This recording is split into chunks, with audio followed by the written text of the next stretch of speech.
can tell you what the knowledge is. Just go to www.waronthehorizon.com. Click on the store link. They have DVDs on religion, black freedom fighters, homosexual war against the black race, black male-female relationships, the dangers of interracial mixing with whites, sexual abuse in the black community. Then they have the DVD lecture series on racism, white supremacy, the history of white-on-black genocide, and the powerful impact of the entertainment industry on the black race. That sounds serious. It's definitely serious, brother. Hey, what you saying, brother? But sometimes I don't have a week to wait for something to come in the mail. You know what I'm saying? Not a problem at all, brother. All the DVDs are available for electronic download, which you can get same-day delivery for $15 each. Hey, man, I know it's only $15 and everything, but the economy kind of rough. You know, brother's pocket's kind of tight, too. Look, brother, that's not a problem at all. For $1 to $2 a piece, you can order any radio program available on the site. Man, so look, y'all got any sisters down with this thing? War on the Horizon? Sisters? Of course. War on the Horizon also features Children of Southampton products. They have the 2009 and 2010 Nat Turner Day weekend celebration. 1831 Turner Street featuring them Memphis boys, Brothers Keeper. Okay. Have you ever heard Sister Nefertari lecture? Ah, yeah. You gotta check out that 500 Years of Dark Skin versus Light Skin. Look, man, this stuff's like kind of serious. You're not putting your hate on it. Yes. Huh? You hate being oppressed, don't you? Brothers and sisters, we'll see you on the battlefield. War on the Horizon. This content may be suitable for viewers legal songs. The devil ain't got horns, he got other meal skin. It's time to make this cracker pay the penalty of sin. Let's stand on for the color of our skin. Pay back like that, let's begin like this. How you doing, brother? Can I give you one of these? Sure, what's this about, man? We got a situation up in Delaware that's crazy right now, brother. Brothers are being lynched. Oh, lynched? In 2012? That's the same exact thing we said when we got the story. So how'd you hear about it? That's a good question. You know, there was a professor who was at Delaware State University named Dr. Jahi Issa. And to make a long story short, he was doing some research and educating the students on how they're trying to destroy and demolish HBCUs. Oh, I went to Bowie State. I went to Hampton University, so you know how the students were responding to that. And in the midst of sharing this information with the students, he stumbled upon the fact that they were actually lynching brothers in Dover, Delaware. Oh. How come I didn't hear about this on CNN? You didn't hear about it on CNN because this is an election year. Do you know who the state's attorney is for the state of Delaware? Who would that be? That would be Bo Biden. Bo Biden is the Vice President Joe Biden's son. So as you can see, this is an extremely political situation. Understood. So what do you have to do with this? We represent an organization called War on the Horizon. And what we do is we educate black people to the threat of white supremacy and teach our people how we can prepare for black survival. No doubt. Much needed. Definitely going to check this out. Thank you, brother. Appreciate you, bro. Be safe out there, all right? All right. Got it.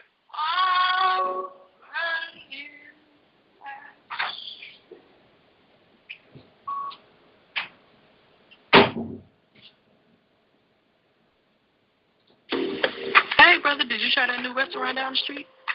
Yeah, I went there yesterday. Man, the food was off the chain. And the chicken was like, how did he say that? Like, to die for. Whoa. To die for. To die for? I'm saying, the chicken was good. You know what I'm saying? Did you just say the chicken was good? Does it have to be to die for? That sounds a little intimidating. Did you wear skinny jeans while you were eating the chicken? Nah, I'm saying, I saying it was good, man. Was it rainbow chicken? Hold up, man. I just with a sparkly buckle on it. Was the server doing a sissy bounce? Man, I'm just saying, the chicken was good. Look, man, the chicken was good, no homo. Nah, it's time is passing. No homo. You're supposed to say it before, bro. I can declare. I can't say, I just said no homo, though. There's no regulation on when you can say no homo. What are y'all, like a regulatory governing body over no homo? Brothers and sisters, don't get caught up. Don't let the homosexual poltergeist pull you in. We are the final front in the war against white sex. Stand strong. This African service announcement has been brought to you by War on the Horizon Radio. War on the Horizon. You gotta love it. No.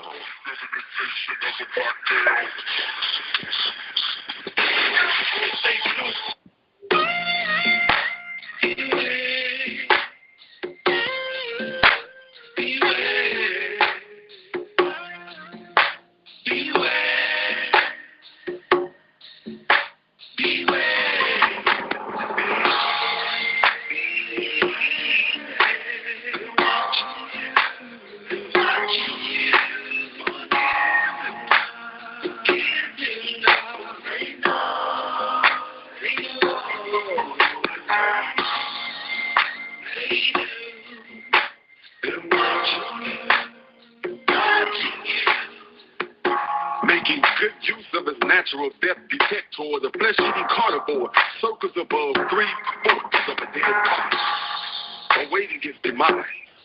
Being only 1/4 of a living being, he gasped his last breath. He dies. That caucasoid vulture swoops in to pick the legs, the flesh, the arms, the chest. With his feet blood-stained, he now rests, only in anticipation of his next feast. In the American ghettos, the horror lies, horror. Sweltering temperatures by day, frigid temperatures by night. Innocent graves die, packs of mighty wolves die. Even those who are hunters fall prey to a greater predator. Therefore, the predators themselves would eventually die in this vicious cycle of life. Inhumane conditions of hopelessness, poverty, unemployment, thoughts of incarceration, extracting the very breath from those who dare to breathe. Infiltrating my young with mind control. Pseudo-heroes, Christopher Columbus, Abraham Lincoln, saving the slave souls. Birds are prematurely thrust from the nest because Papa Bird has become a distant memory, and Mama Bird desperately searches for its substitute. Above circles that caucasoid vulture. Wings spanned over 400 years wide. Waiting on sides. Homicide, suicide, organized genocide. These crackers don't care. Nigga just die. Carnivorous carnivores, flesh whores, looking for mine, looking for yours. Men not being fathers anymore, children growing up poor, women forced to be money whores. Caucasoid vultures soar over black divided households, purposely miseducated Negroes, black brats and sorrows, upper towns with cold souls. Good white folks gave me mine, you go get yours. These caucasoid vultures got no soul, loving the taste of bloody flesh, they will be no people. Only and the mean by the death that we give, these caucasoids live. By the death that we have been trained to voluntarily give, these caucasoids live. My people, we must cease to merely exist and begin to live, so that those caucasoids might cease to live. The vultures are watching, waiting for the babies to die.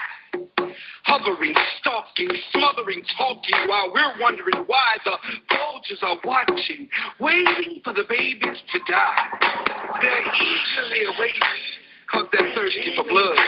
A culture capable of love, they shove rifles in our babies' arms and drop them up in harm's way. Today in 2007, the vultures are watching, waiting for the babies to die. They're eagerly awaiting, because they're thirsty for blood. A culture capable of love, they shove rifles in our babies' arms and drop them up in harm's way. Today in 2007, the vultures are watching, waiting for the babies to die. They're salivating with anticipation as they watch the destruction of the black family in this nation with the implementation of homosexuality, money, drugs, and false prophets of salvation. Annihilation is inevitable as we watch our babies run into the traps that are set by the vultures that are watching, waiting for the babies to die. No time to cry, 3 to 5 passes by, carrying man-made incurable diseases. Very few black men will see prison releases after some of the concentration increases, and more black women by its Caucasian mindset where material gains are the only thing about a black man that leaches suck the blood of the living. Vultures rip the flesh from the dying or dead bones, tied and strewn all the way home with no flailing of the hands, the signal of vultures to leave the babies alone. They silently invade our homes with messages and visions of the homo thug or hip-hop culture, presenting images of us that are wrong. With no good images shown, we offer our babies up as prey or buffet for the vultures of the day. And when the feast on them is through, then it's 2 for 1 on you. So bon appetit.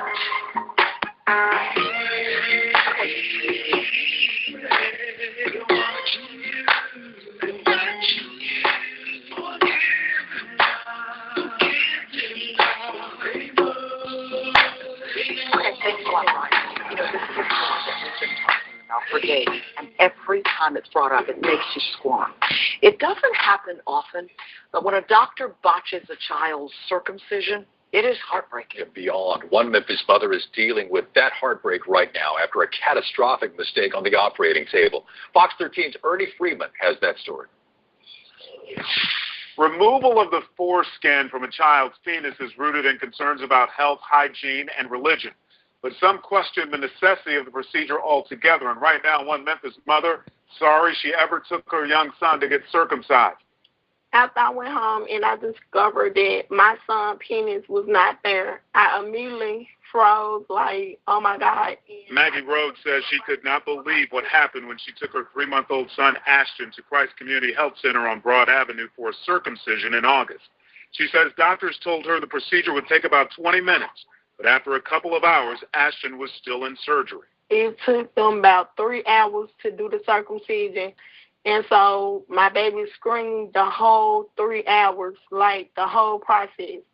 And then even when she gave him back to us, he was still screaming. Rhodes says the doctors performing the surgery obviously botched the procedure. But when it was over, she says they simply returned her screaming son to her, never telling her about the devastating mistake that had happened during surgery. I should have been notified that something went wrong in this room with your baby. And I wasn't notified that. They gave me back my baby like nothing was wrong. They said, here go your son. And something was wrong. Yeah, and something went wrong in that room. Something she says she didn't find out about until she went home with a still screaming son with a diaper filled with blood. She says her curious sister finally discovered Ashton's mutilated penis. When my sister pulled the cloth back, it was covering blood and wasn't no penis there. All that was left, a partial penis and his tiny testicles. Rhodes says Ashton urinates through a hole in his penis. She says she can't imagine now what she'll say to her son when he's old enough to understand what's happened to him. Like, Mama, like, how could this happen to me? Or how could you explain it to your child that you don't have a penis? They probably have to reconstruct you one, or you might not never be able to have kids. That don't sit well with me at all. Rhodes has hired an attorney and is pursuing a medical malpractice suit against Christ Community Health Centers. As for little Ashton, a reconstructive surgery planned for last month has been rescheduled now for early next year. In Studio A, Ernie Freeman, Fox 13 News. We contacted Christ Community Health Centers today for a comment. We were told the CEO is aware of our request, but so far, no one has returned our repeated calls. My ancestors woke me up this morning. They said, son, you do know what time it is, don't you? I said, what time is that? They said it's wartime. So welcome to the war front, brothers and sisters. Got a very, very, very, very heart-wrenching story tonight. And the worst part about it, it's not the only story in this vein. I want to first start out by saying thank you to all the brothers and sisters who've been contributing to keep the radio station alive. We're $125 into the month of January, so $275 contributions will keep us going through until February. So we ask that everybody, if you could contribute what you can, we really appreciate that. It keeps us going, keeps these kind of stories for our people to have somebody they can talk to. What we're going to talk about tonight is one of the most just in bringing in the story. Well, first let me do a few. I can't even concentrate right now, man. What you heard was a very real live story. Our sister Maggie Rhodes in Memphis, Tennessee, very good sister. Got a chance to meet her this past weekend. So it's no longer a story on the news. It's a person I've met, a mother of 3, a mother who cares very much about her children. And, of course, the story is, the part that the news will show you is very short, and they leave out some of the main things. But we were able to get an interview with the sister and, see our young son, Ashton Rhodes. And the story is much, much more gruesome than the news reported. Again, I want to start off by asking brothers and sisters, please continue to contribute, make your contributions. I want to also let you know that we're going to be doing Warner Horizon TV. And what you can do right now to get the stories from Warner Horizon, you can go onto the YouTube. And if you go onto YouTube, put in WOH report. It's WOH like Warner Horizon, then report. And then go to that channel, and you will get all of the stories that we're putting out. Of course, we put out the story about the homosexuality being pushed at Lincoln University, and we're getting a lot of coverage on that. We ask you to look at that and share it around on YouTube and share it with your friends and let them know that the Obama administration is forcing homosexuality on HBCUs, on college campuses, by telling them they can't get funding unless they have at least one pro-homosexual event on campus per year. And some universities like Lincoln University are just going above and beyond in Call of Duty and doing even more than one. They're just literally promoting homosexuality to the youth at the school. And this is not what most parents are sending their children to a college to get. That being said, Warner Horizon Report, we're going to have up our sister Maggie Rhodes' Warner Horizon Report very soon. So we want you to tune into that. We'll send out an email letting you know when it comes out. We'll also have it on the front page of our website. We'll also do the month of January. We're going to do a war room about the assault on African children worldwide. And this will be the feature story in it because it's such a serious story, such a profound story. Because, we talk a lot about the feminization of the black male here on One Horizon. We talk about the fact that Europeans have destroyed the black male and are trying to completely destroy black manhood so that there's no force or entity within the context of the black community that will defend the interests of African people, will fight white aggression, will avenge the wrong that whites have done to African people historically, and will move towards rulership and power and self-determination. So the idea is to kill the black male aggression, thus killing the fight and the war and the resistance in the race. And I don't think that there's any more shining, clear, glaring example of the feminization of the black male than a situation where the value of black life has been so undervalued by whites throughout the world that they're now inviting other groups in to just literally destroy our children. We saw George Zimmerman, the small hat, white so-called Jew, murder our young brother Trayvon Martin. We've seen Kendrick Johnson. They murdered him to steal his body organs. All kind of treacherous murder and torture of African people worldwide is going on.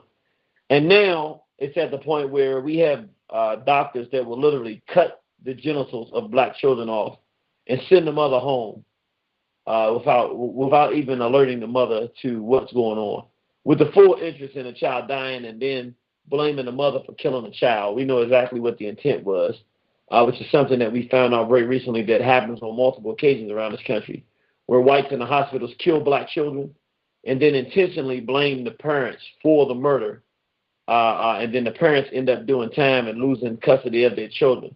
So there is a psychopathic war against black survival, a genocidal war, and it's been targeted directly at our children now. And we do not have the kind of pulse and resistance that we need.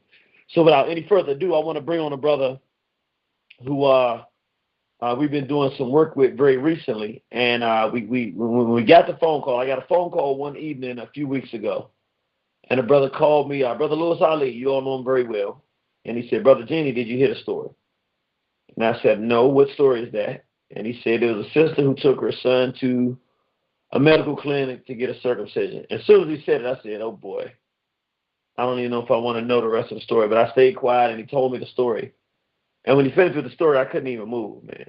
I don't even know. And I know you know what I'm saying and how I feel, so I don't need to really say to people out there how I felt. You know what I'm saying. I don't even know how to feel, you know. He cut the young man's penis off. He's only 3 months old. And I'm like, oh, man. And then sent the mother home and told the mother that everything was cool. Everything went well, fantastic. Don't take the bandage off for 5 days. Knowing that if she didn't take the bandage off for 5 days, the boy would bleed to death. Or they could blame her and say, oh, after 5 days, she tried to do the circumcision herself, and then they could lock her up. And then she would lose her other 2 children, lose custody of them. So this is the kind of thing we have going on around this country. And when I heard the story, I was like, I got to go interview this sister. I don't care what the circumstances are. I don't care what it takes to do it. I'm going to reach in my pocket. I'm going to call everybody I know that's in Memphis and close to Memphis that can get in touch. And I'm going to get in touch with the sister. And we got in touch with the sister. We went down. We interviewed her. And I needed someone to actually film the story. It didn't have anybody. So all our One Horizon brothers and sisters were busy in media. And so I called another brother who's done some work for us. He actually is the one that filmed the work that we did up in Lincoln University. And so I called up a brother named Che Black. I think you've seen a few interviews he's done with me. He's done a lot of great interviews. Some with, all of the people in the movement, a lot of them anyway. Our brother Umar Johnson, just various other brothers and sisters. He's done a lot of good work. And I like his work. So I called him up and I said, look here, bro, I know you just did a thing for us at Lincoln University. But I told him the story. And I told him what had happened. And he said, what you need from me, bro? And I said, well, look, we don't have no money. He said, no, what do you need from me? And I said, well, you don't have to pay for the trip down, but I need you to film this story for us. You can put it up and say no more, bro. It's filmed, it's edited, everything. Don't even say nothing else. I'm there. And the brother actually flew down with us to Memphis, Tennessee, took money and time out of his own schedule so that we could film this story. And so I want to bring the brother on so he can tell us the story, tell us how he felt about it as well in his own words, because this brother, man, this is the kind of black people we need in our community. Seriously, racially committed brothers and sisters who you call on and need them to help, and they're there to help. Brother Che Black, are you with us? Habibi for Hodieh. Habibi for Hodieh. Praise Nat Turner, glory to Garvey, my brother. Praise Nat Turner, glory to Garvey. What's going on, big bro? How you feeling out there? Man, I'm feeling good. How about you, brother? Under the situations and circumstances, I'm feeling great right now. Yes, sir. Well, we got some in the background. Is that are you? Yeah. I'm on the porch right now. I'm about to. Is it better now? Yeah, that's better. Okay. Yeah, you hear them sirens. We started getting nervous. We hear them sirens. Matter of fact, yeah. I think you and I almost heard some sirens when we were doing this story down in Memphis. Yeah. The guard, the guard dogs, how they coming. That I thought that was probably the biggest part of the trip of the whole ordeal. We're dealing with the guard dogs down there. Yeah. We gotta really talk about this. Okay, so first thing I want to ask you, brother, because we really need to tell the family about this.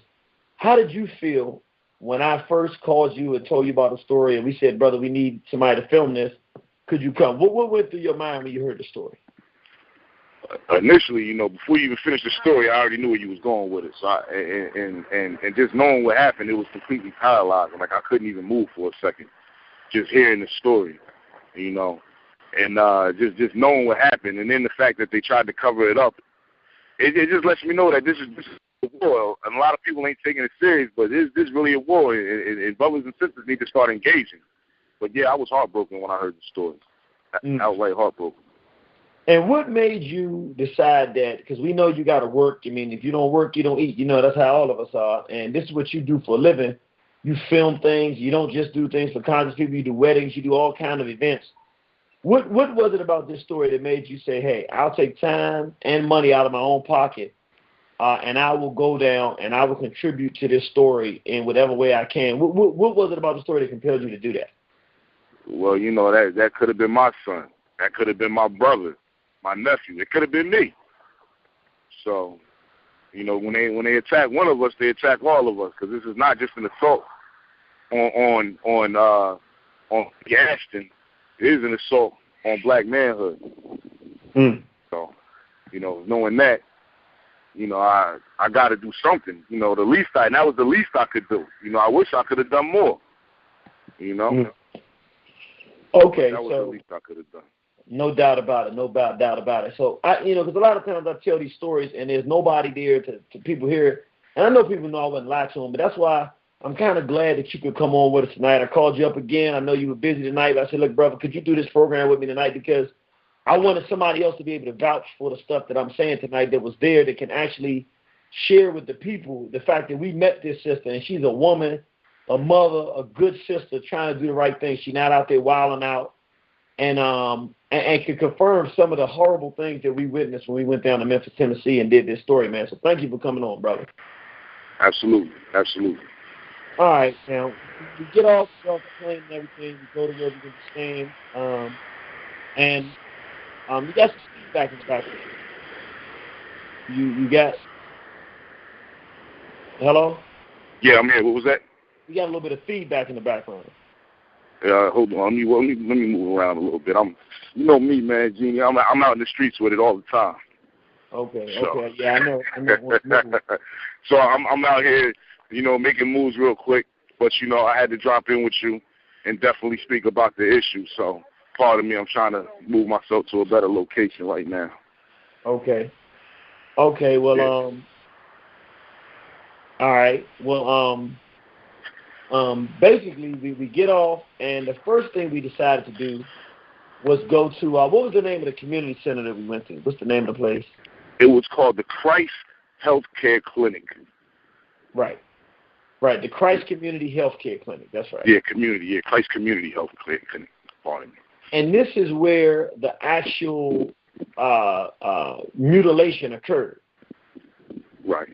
And so we go to the house, the Christ Community Healthcare Clinic, to have this discussion about, to see if we could talk to the doctor who actually did this, or talk to someone at the clinic about the situation. And we get to the clinic, and of course we do our filming outside of the clinic, and then we go into the clinic. Now, brothers and sisters, I'm being 100% honest with you when I tell you what happened. And I'm going to we got a little bit of feedback, so I'm going to put you on mute for just a second until I bring you back on. All right, brother? Absolutely, absolutely. All right. All right, just want to get a little bit of that feedback on, brothers and sisters. I want to tell y'all how this story went down. This is real now. Myself, Brother Che Black, we had some other family there, but we told them, no, don't worry about it. We can go ahead and take care of this. We figured, like normal, you're going to get people saying, well, we can't discuss too much about the situation, but, it's a sad situation, da-da-da. So we wanted to get whatever we could get right there from the clinic to see what people had to say. We walk into the clinic, and we go to the front desk. There's a Hispanic female at the front desk. We look around in this Christ Community Health Clinic. It's about, I'd say, 80% of the people are black. The other, 15% Hispanic, and then maybe one or two white folks in there. So it's predominantly black, with a few also Hispanic community there, and then just a trickle of whites here or there. So it's a black clinic. So we go to the front desk, and it's a young Hispanic lady at the front desk. And so I say, excuse me, ma'am. We heard about the situation where young Ashton Rhodes, where the doctors cut off his penis and gave him back to Sister Maggie Rhodes and sent the young man home bleeding to death, actually. And we wanted to find out if we could talk to someone. So immediately when I start telling the story, the young Hispanic lady completely went into her spirit and sunk. You know how you can see someone feels bad about something that has occurred and is humbled by it and feels horrible. And literally I could feel her cringing. And it wasn't about no job. It was about that she felt bad that this happened to someone at a place that she worked. And that was the first and the last moment of compassion that was felt. Now, the reason I said she's a young Hispanic female, because I want to make something clear. I want to be very, very clear. Here you have one of the descendants of the Native Americans who, when she hears that a black child's penis is cut off, she her whole emotional state completely drops, because she realizes how ugly a reality that is, and is probably sitting there thinking, God forbid if that had been my child, I'd be ready to just do anything. And so you can feel the compassion. And out of nowhere came a dark-skinned sister. Any other time or place, in other circumstances, you say, here comes a beautiful sister coming out the back, a black woman, clearly a black woman. But in this case, I would not say she was a black woman or a sister. I'll say a black female, dark skin, which really hurt me a lot. Not that light or dark should matter, but the fact that I'm looking at the clearest reflection of what African people are supposed to be. A person who, by just the nature of the fact that we are black, should be infuriated or saddened by what happened. And brothers and sisters, when I tell you, she came out like a barking guard dog, defending this Asian doctor that cut this little black boy's penis off. I mean, she came out, and there was no sense of compassion whatsoever. What do you want, sir? I said, well, we were here at One Horizon. I gave her a card. I said, we're doing a story for Sister Maggie Rhodes. She brought her son here to the clinic. His penis was cut off. Well, we don't know if that happened or not. We don't know if that happened or not. Right now, that's her claim. That's what she claims happened. And but we don't know if that's what occurred or not. So she goes into this long soliloquy, talking about essentially saying that it didn't happen. And so I'm sitting there and I'm looking at it like, you got to be kidding me. She's actually making an argument. I mean, I couldn't believe what I was seeing. She didn't say we're sorry about that. You know, our heart goes out to this sister. No kind of, when I say no compassion, I want you to understand. I would not consider her a black person. If the world was going to come to an end tomorrow, and they had to say which black folks could stay and which ones didn't, I would not vote for her to be here. Because it's not how she treated us. It was the fact that it was clear that she had no earthly concern about what happened to that child. That it meant absolutely positively nothing to her whatsoever. The only thing she was concerned about is protecting that clinic and protecting her good old job at the clinic and trying to run us out. I mean, she got so indignant. You need to stop filming. So we stopped filming, no problem. I said, but we would like to speak to Dr. Lou, who is the Asian female doctor that cut this young boy's penis off and sent his mother's home. So we said, we'd like to speak to Dr. Lou. I told you, you can't talk to Dr. Lou because we don't even know if it happened. That's one person's accusation, and we're not going to go. Now, here's the worst part about this. It's not, and I want you to understand, I'm not exaggerating it. It's not that she was saying, sir, we cannot release any information. There's litigation going, so we're not at liberty to say anything. It wasn't that kind of spirit at all. It was 100% guard dog. I mean, she might as well have been biting.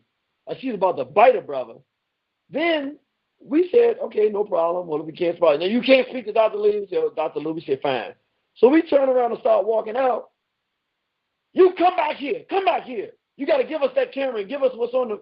You got to delete all that footage. I'm like, now I know she's tripping if she thinks she's going to take our camera. So we walk out and leave, and as we're going to our car, she's on the phone, presumably calling the police. Now I want y'all to understand, I'm going to say it again. All we did, suit and tied up, is walk into a clinic and ask to speak to Dr. Lou. We did not use any profanity. We didn't threaten anybody. It was about 30 people sitting in the clinic. We didn't say, hey, you know that this clinic cut a black boy's penis off. You know that, right? We didn't do any of that. All we did was walk in there and let her and ask if we speak to the doctor. And it wasn't the Hispanic. It wasn't anybody else. It was the black woman who charged from behind the counter, stormed out there, and was indignant about the fact, almost saying that it didn't happen. Here's the part that you'll find to be the ugliest. Later on, as myself and Brother Che went out and did the interview and interviewed our sister Maggie, we found out that that black woman was a good childhood friend of Maggie Rose, and they grew up together in the same town. I want you to hear me again. Not only was this black guard dog of a female, not only did she know that a black child had been mutilated and was going around trying to protect the clinic and, quote unquote, not lose her job and defend the interests of this Asian doctor, but would you believe that she was a personal friend of the woman who had this mutilation occurred to her son? So it shows you how ugly these black-skinned contributors, these guard dogs for the system of racism and white supremacy, that will do anything to protect the interests of anybody other than a black person, how far they will go. Whites will go, I mean, at the last job that I had, they've released me from the job that I had. The white female on her deathbed was out there pushing to get me out of there, gave up everything, her career, put her whole career on the line to try to put me in the media just to get me out of a situation where I can make the money to continue to do this work. She'd do that and put her own career in jeopardy. Whereas when you turn around and get to the black person whose career is not in jeopardy because she did not chop the young child up, would go out of their way to protect the villains that do harm to black people, not believing in any type of racial dignity or pride whatsoever. So I was shocked when we later went and met with the sister and found out that this was one of her friends that was sitting there calling the police and chasing us out of that venue. I mean, it was a really, really horrible circumstance. But, so we left there. We went to interview with our sister Maggie. She came in with her nephew and her son. Clearly a really, really good sister. We sat down with her, and before we started anything, she said, I want you all to see what they did to my son, and I want you to take a picture. And I'm not going to even lie to you, brothers and sisters. I literally turned away and looked at Brother Che Black and said, you got to do this, brother. I can't. I mean, he was a camera taker anyway, but I was like, and I understood where she was coming from, because as a mother who had this happen to her son, it's almost the Emmett Till effect where you're like, I can't hide this because they've already done the damage, but I don't want them to be able to hide what they've done. I want my brothers and sisters to see what happened to my son so that we can make sure this doesn't happen to anybody else's son, and so that the hospital will start making the decision that they're going to do something about the situation. So, oh, God, man. She pulled her son's pants down and pulled his diaper down so that we could take a picture. And we're going to have Brother Che Black with us shortly. He's calling back when he gets to a quiet location where we won't have all the feedback in the background. But brothers and sisters, and I got to tell you, this Brother Che Black is really a true warrior, because this brother actually got up, walked over, and took the picture. And I took a few pictures. And then I eventually looked, because I said, I can't be here asking this brother to do all this, and then I'm not participating, so I had to look as well. And I can't describe the feeling, man. I mean, there's nothing but a rim there. They completely cut him off. I mean, it's so tragic and sickening. And I cannot put words on what I saw. I don't have any words on what I saw. I can't tell you how I felt. And the little brother is sitting there smiling at you like a little baby would do. And, like, it crushed me more that he was smiling, because it's like, I'm thinking to myself, man, he don't even know. He don't even understand. You know, he don't understand, but he ain't got nothing to smile about right now. And I'm like, I can't describe. We were all in there. All of the brothers that were there, man, was just, I can't describe how he felt, brothers. I cannot give you any kind of indication of how it was. All I can tell you is it was, and I was so shocked, and I was so proud of the sister, though, because she was so strong. You know, she was so strong. She wasn't crying. I mean, I'm sure she's done some tears, but she was just so strong, and the way she was standing up and fighting.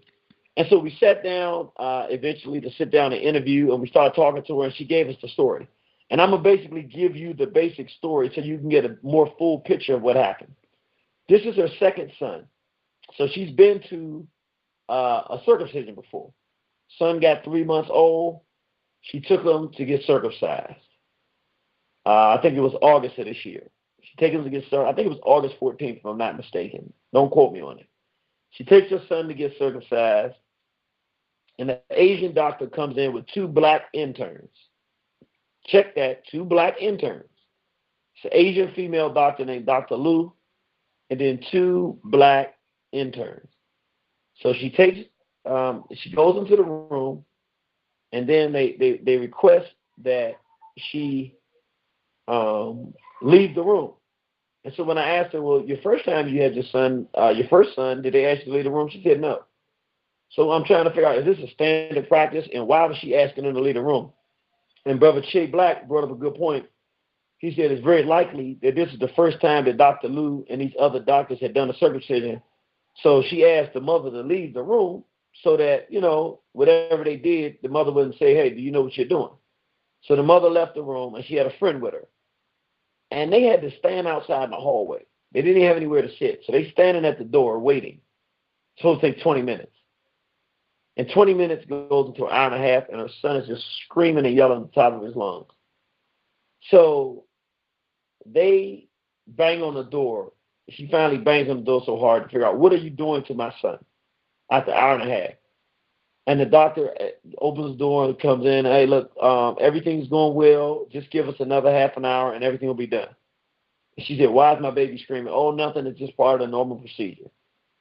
So she goes back in, and after another hour and a half, so totally 3 hours altogether, Dr. Lou and these two black interns come out and say, everything went well. Everything went fantastic. Don't worry about it. And she said, take the child home. Don't take the bandage off for 5 days. So the mother took the child home. Maggie said she took her son home. He was screaming to the top of his lungs. She didn't understand what was going on. She went in the house, and then her sister said, why is this boy yelling and screaming like that? She said, I don't know. I asked the doctor the same thing, but the doctor said don't take off the bandages for 5 days. So the sister said, I'm taking these bandages off now and check to see what they did to your son, to my nephew. When she took the bandage off, she saw that there was no penis. So she goes and she yells in the kitchen and says, your son don't have no penis. And she thought it was funny until her niece said something as well, and she realized this is true, and she went and saw her son. And essentially, in order to cover it up, and hoping that the boy would, this is what the likelihood is that they were hoping that the boy would bleed to death. She said when they took the bandage off, the pamper was soaked with blood, like it was soaked heavy with the young boy's blood. And the doctor knew what they were doing. So she rushes the son not back to the clinic because the clinic is closed, but to the local hospital. But that hospital is connected and is a partner with this clinic. So when she got her to that hospital, and that hospital that was connected with this clinic, they invited all of the doctors into the room, one by one. You got to see this. You got to see this. And showed all of the doctors her son. She thought when they were doing it that they were doing it because they were going to help her get the that they were going to assist her in seeing if they could find a doctor who could understand what was going on and perhaps could do a surgery. What they were doing was just basically showing everybody what happened.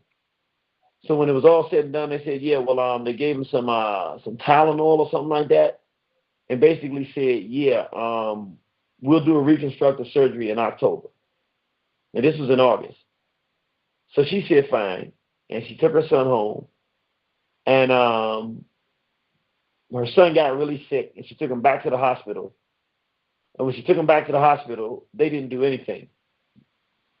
So she realized that was a problem, so she had to take a day off work and rush him to another hospital in Mississippi. And when she took him to that hospital in Mississippi, then the people in Mississippi actually took his blood levels and said, oh, his blood is very low. They took IVs, they did all the stuff needed to be done, and they nursed him back to health. But they never checked underneath that pamper to see what had been done to the little boy. And she said the reason she didn't tell him anything about that was because it appeared that whenever she told somebody what happened to the son, none of them wanted to do anything for the boy because they felt like maybe there'd be some liability. So she wanted to make sure she saved her son's life. So when she does this, which is the day after, I think it was the day after the situation occurred, a couple of days after, she ends up losing her job. UPS, she worked for 10 years. She told them what had happened, that she was trying to save her son's life, but it didn't matter to UPS. 10 years of service, down the drain, they fired her sister, even though they heard the circumstances that led to the sister missing a couple of days. And she called in and told them, hey, my son is in critical condition. I have to take him to the hospital. No consideration for the sister whatsoever. 10 years of service. But the day after the surgery occurred. And I want people to hear this because I want you just to think for a minute how serious it is as it relates to the lack of respect for black people in this country. This Asian doctor cuts a black child's penis off on one night. 8 o'clock in the morning, the next morning, she's back in the clinic going around like nothing happened. That's how comfortable they are in our community and doing damage to our people. Exploiting us in our communities, giving us bad meat, overcharging our people, providing us horrible service. Right now, the Asians are really miniature white folks in America with the way that, particularly the South Koreans, and the way they economically blood suck the black community. And now what's happening is whites have given the world a pass to look at the black race as if we have no value and there are no consequences for abuse of black people. I know full well if I had chopped a little Hispanic child or Asian child or a white child's penis off, and I was in their community, that would be my last time ever coming back to that job. I would quit without notice. I wouldn't get no 2 weeks advance notice. I'd be gone because I would know in the back of my mind, or in the front of my mind, that that community, if they saw me, would be outraged, and there's no telling what could happen to me. However, I'm in a position, and this is where it really first hit me when I heard that. I said, wow. Before our young brother Ashton Rose had his penis cut off, which is past the level of a castration, the real castration happened to the black man in America. See, as a race of men, as a community of men in America, we were castrated first. Because that butchering of that young boy couldn't have happened without the butchering of black manhood in this country.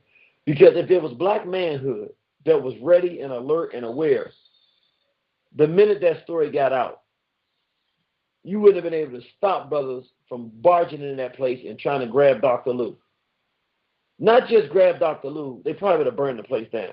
There's no telling what a community of men would do in a situation like that. But the hospital wouldn't be talking about, are we going to pay and are we going to fix it? They wouldn't be dodging, trying to pretend like they didn't even do it. But the hospital would be bending over backwards to give this mother every kind of reasonable possible accommodation she could possibly want.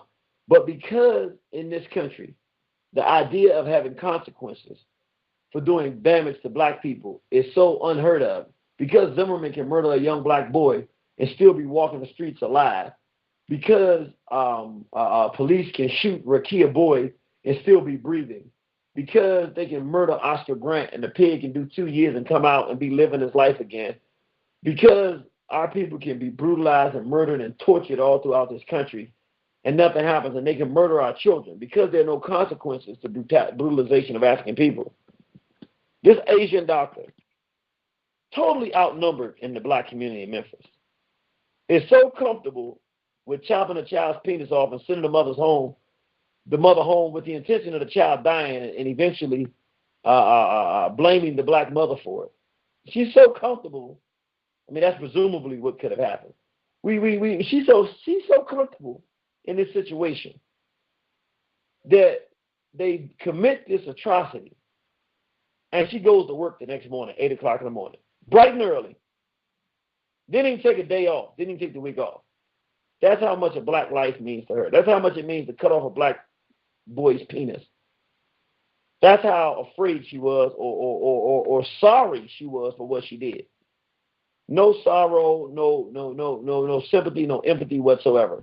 In fact, when they went back to the hospital, back to the clinic the next morning at 8 o'clock, Sister Maggie Rose said she looked at this Asian doctor and said, look, why did you do this? And the Asian doctor said, oh, it was a mistake. All night I've been wondering if what I did was the wrong thing, if I did anything wrong. And she said, it was a mistake. It was an honest mistake. And Maggie Rose said it was not a mistake because you told me to go home and not to take the bandage off. And you didn't tell me that my son was losing blood.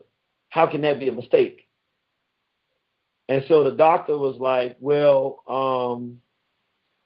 the doctor looked at her with a look like, I want to murder you. Because she was mad because this black woman was challenging her. So her friend that was with her the day before and was with her this time as well was taping the whole thing. And her friend looked at the white doctor and said, why are you looking at her like you want to kill her? She should be looking at you like that for what you did to her son. And so the Asian doctor is looking at the black woman with pure, unadulterated contempt. And it's a point I want to bring here, because I want to bring this point out because it really shows the condition of our race. Not only are we so disrespected in a society that other communities think that they can violate our children and murder them and will face no consequences, but the 2 black interns that were in the room with the Dr. Rose, can you imagine you're black, you're in an internship, and you see somebody cut a black child's penis off, or if you do it because you were given instructions by this Asian doctor to do it a certain way, and it went wrong. Are you telling me that you're going to allow the doctor to give that child back to this black woman and not tell her what was done to her child? That could be your nephew, that could be your brother, that could be your cousin. Where is our sense of racial responsibility? We are so sick and cowardly and so insidious and self-hating as a race of people that it unnerves me, the amount of racial betrayal that occurred in this situation. And so, of course, in October, she takes her son to go and get him the surgery that the hospital is supposed to do, and then the hospital says, no, we're not going to do the surgery. We'll do it in February. So literally, they just made the decision. Now the hospital's trying to avoid doing anything to take care of their sister for the crime they committed against her. And this was so deep. This is actually a criminal offense because the doctor knew that the child was losing blood and sent the child home without making them aware of what happened, which means we're not just talking about a civil suit, but it's actually criminal. But now, because it's a black child, the doctors are not going to be held criminally negligent unless we force it, unless the community comes out and say it must be done. Actually, the doctor has no consequences, nor the interns. Those are 3 individuals that should never, ever work a day in medicine again in their life. Every dollar they paid to go get their medical degree should be a waste of time. Not because they did what they did as much, even though it's a horrible, unthinkable, very much unforgivable crime in many ways, but more specifically because they did it and then hid it from the mother with the full knowledge that that child could bleed to death. So they wanted the child to die so that they could cover up the wrongdoing that they had done. It's not only criminal, it's an act of racial hatred and animosity. For the blacks, it's self-hatred. And any black intern or doctor that would do that in some way deserves to have their penis cut off. I don't know if they were male or female, but you understand the point I'm making. I'm not saying that they really do, but I'm saying if you would send a mother home with a child without a penis and you know it, then you don't deserve to have what you got. You don't want him to be able to reproduce, and you don't even want the mama to know. Why should you have what you have? You should be spayed and neutered and prevented from having any children. But then the Asian that would do that to a black child and then send the mother home in a situation where the mother could be held responsible and liable criminally, she would have been criminal. And I want y'all to think about this, brother. This is the real, just imagine this. Dun, dun, dun, dun, dun, dun, CNN. We want you to stay tuned for a story tonight that's just tragic. A black mother goes home and tries to circumcise her own son and chops his penis off. That story in 5 minutes. I mean, everybody would be sitting there waiting to hear this. It'll be the front page story, international news. Black mother tries to do her own circumcision, cuts her child's penis off. Because remember, who would she have had to tell her story if she had actually waited those 5 days? No one would have believed her. No one would have thought that was credible. The doctors, in the doctor's report, they didn't mention that they cut his penis off. So they had schemed out a way to blame the mother for this. So they had plotted the whole thing out. So literally, they had this mother set up for a situation of a criminal offense. Can you imagine being locked up because somebody else chopped your son's penis off and you being blamed for it? And it be going around the world with international news where this is how black women feel about their children. And we would have all believed it. Don't you dare lie and say you wouldn't have believed it, because I would have believed it. Because our people are acting so crazy now and are doing such horrendous things that it sounds like it's in the context of the stuff we're doing. Little do we know that in these hospitals, in these clinics around the country, that they are killing black people. When we heard this story, we started finding out about a lot of other stories that were similar, where black women have been put in jail, where the doctors will murder their children and then blame the mother for the murder that the doctors did from malpractice and from basic medical malpractice, giving a child too much cough syrup or doing a surgery on a child that they didn't need, or all kinds of things. And then they blame it on the person or the parent and actually make it a criminal offense and lock the parents up and take their children from them. I mean, we have actual cases that have been documented of them murdering children when nothing happens to the doctors, but they frame the parents up, particularly black mothers. This is what's going on in this country. And in this case, our sister has her son's private parts taken away from him. And now they still won't do anything to fix it and are trying to dodge any basis of responsibility. If the clinic did something like this, you have insurance.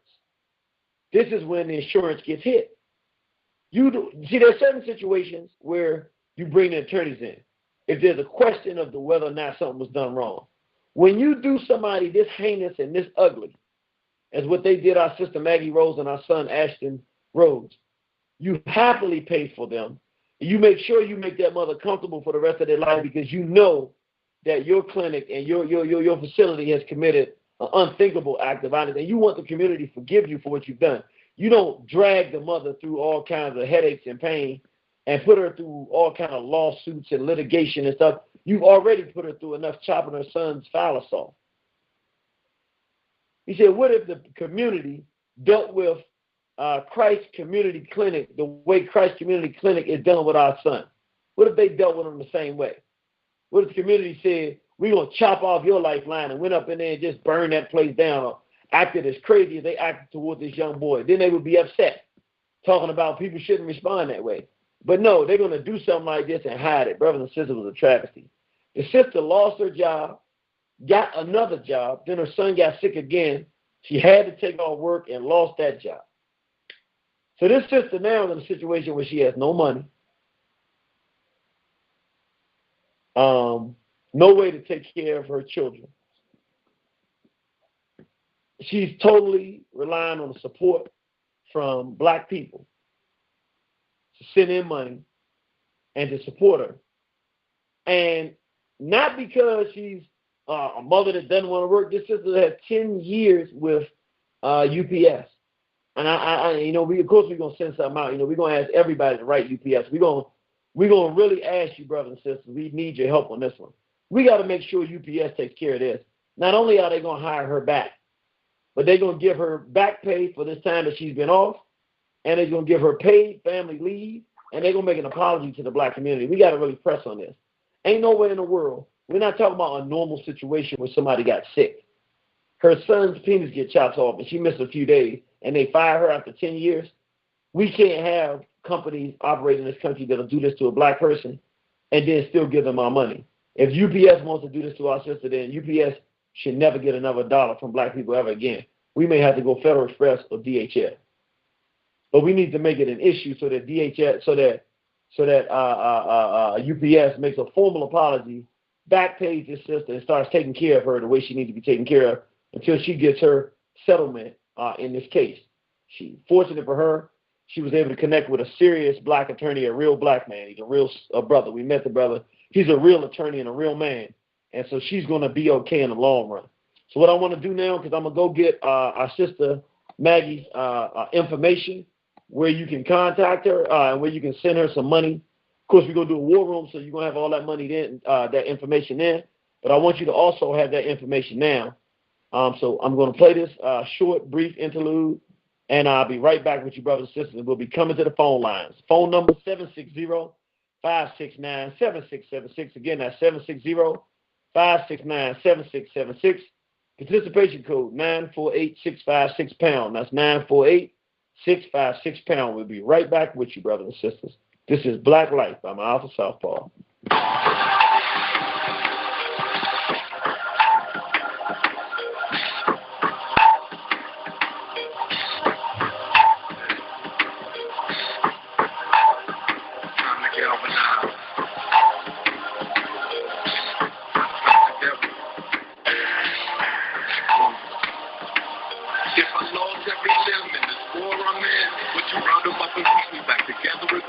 Say a prayer over me as my soul ascends.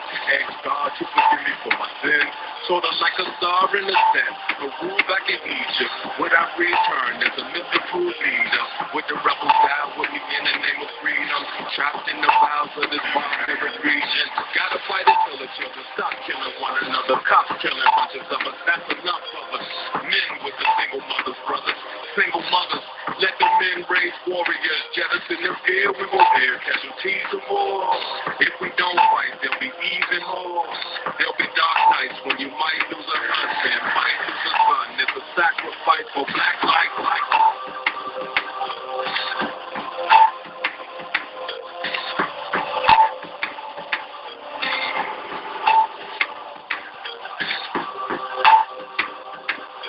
All right, brothers and sisters. We are right back with you.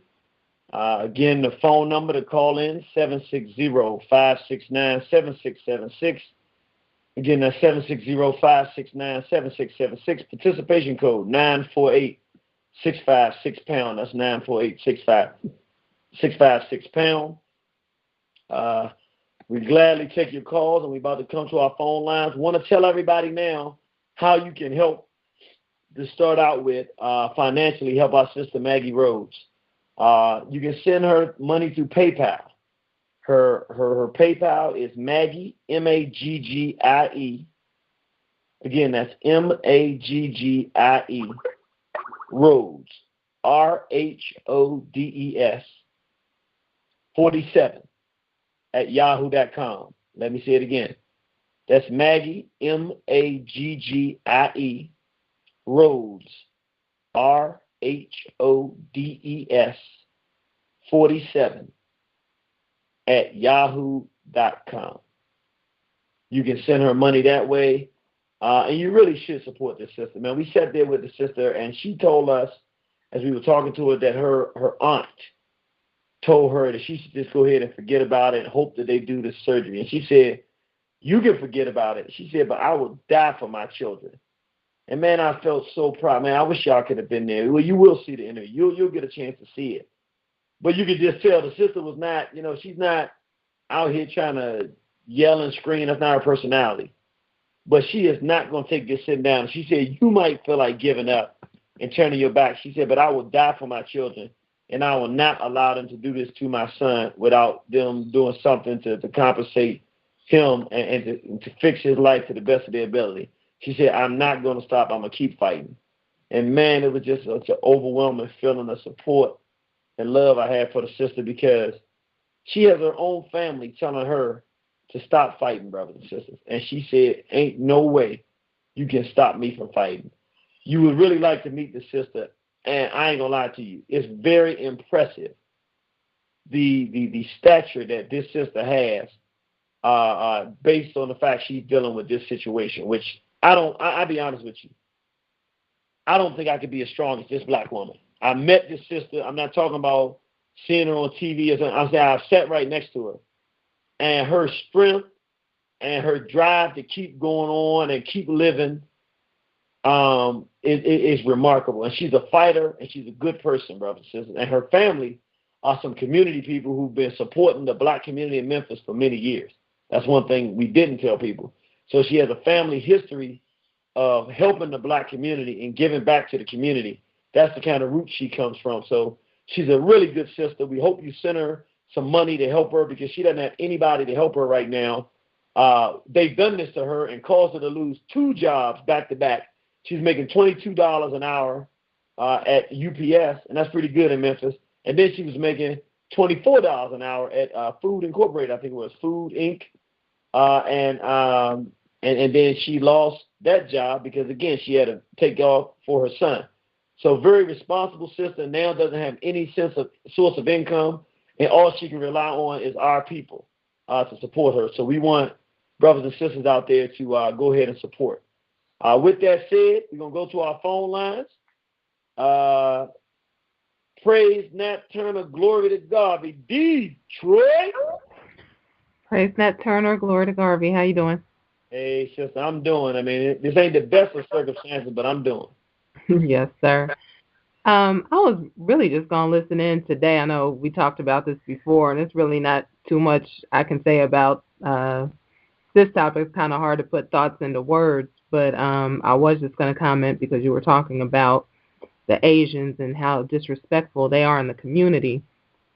That there's a story here in Detroit, and the lady is staying anonymous, so I can't get in touch with her. And I've been trying to get an interview with her as well as hook them up with you guys, but the people surrounding her, I don't know what's going on. They really aren't cooperating too much. But she went to a check cashing place. This is a woman. She's married. She was about, I think, 4 months pregnant at the time. Went to a check cashing place owned by an Arab, and he kept on not wanting to give her her money, like playing with it, like giving it to her, snatching it back kind of thing. And that went on for a little while, and he had her go over, I guess, to another door or something where they handle, like, when they're giving you large amounts of money or something like that. I've never been there, so I don't know exactly how it works. But he got her in there and basically pulled out his penis and I rubbed it against her leg or was humping against her leg like a dog, ejaculated on her leg. She didn't do anything because she was pregnant. She didn't know if he might punch her in the stomach or something like that. She went to the police department. She had physical evidence of the semen on her clothes and has been waiting for something to get done. And I think it's maybe now going to the prosecutor's office, but this has been quite a few months ago and nothing has happened. There were some people here that were protesting, and last I heard, they got the place got closed down a few days ago, but nothing has happened to this guy legally. So he can, just open up another store or go work somewhere else and victimize another black woman, and there's nothing anybody's going to do about it.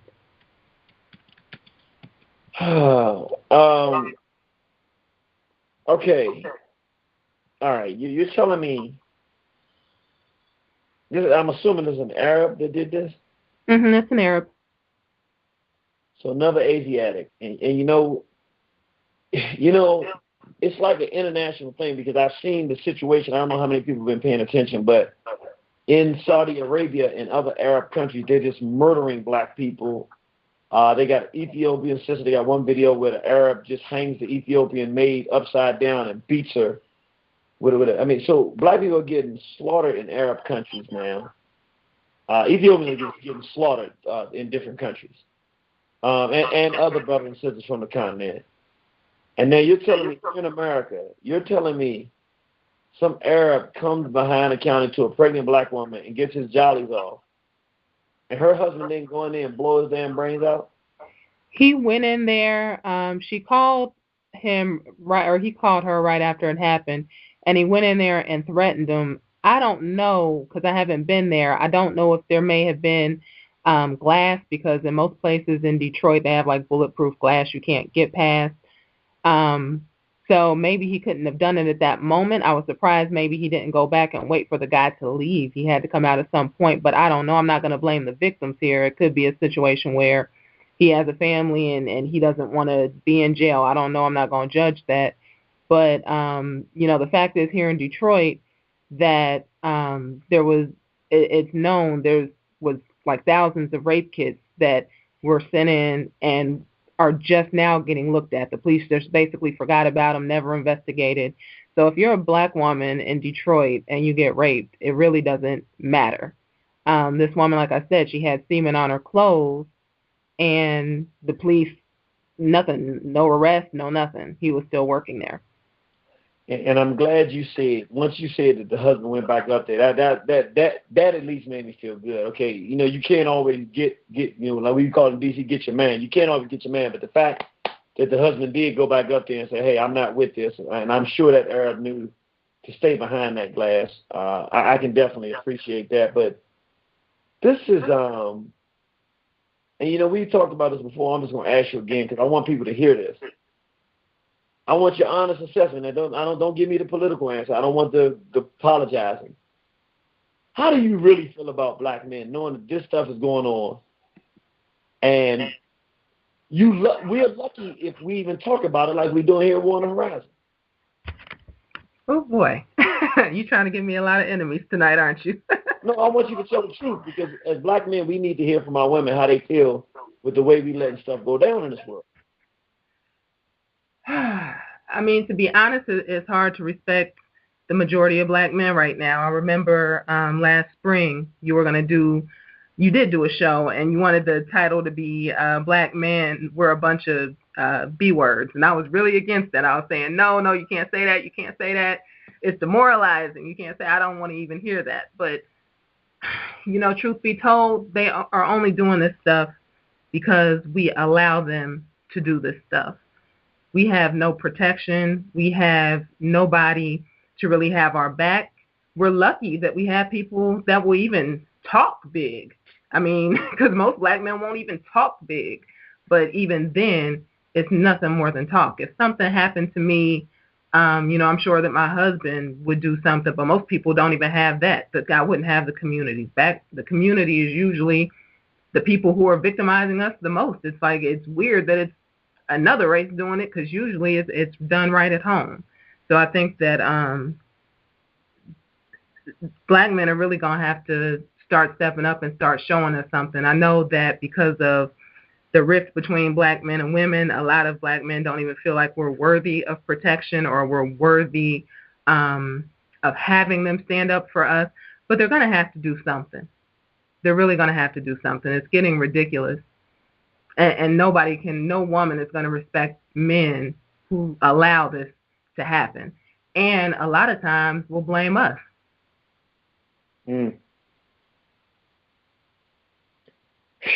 All right. Well, anything else you got to say in closing on this one?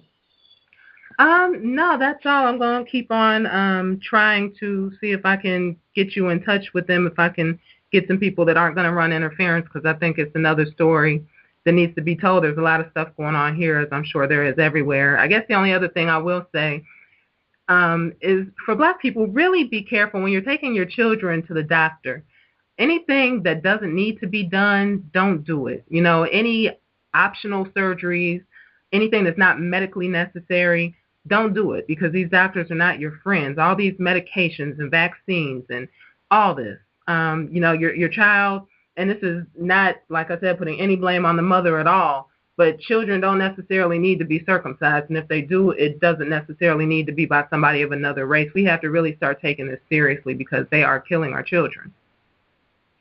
And I will second that emotion. When I was in the barbershop before we flew down to Memphis, I was talking to my barbers about what we were going to cover this story. And, of course, universally, it was agreed upon that this thing was done on purpose.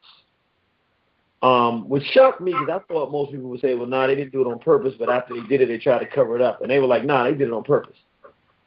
So, but anyway, what really, really hit me was Mr. Danny was standing there. And Mr. Danny, we talking, and he says, yeah, my son, now listen, I want you to hear me now.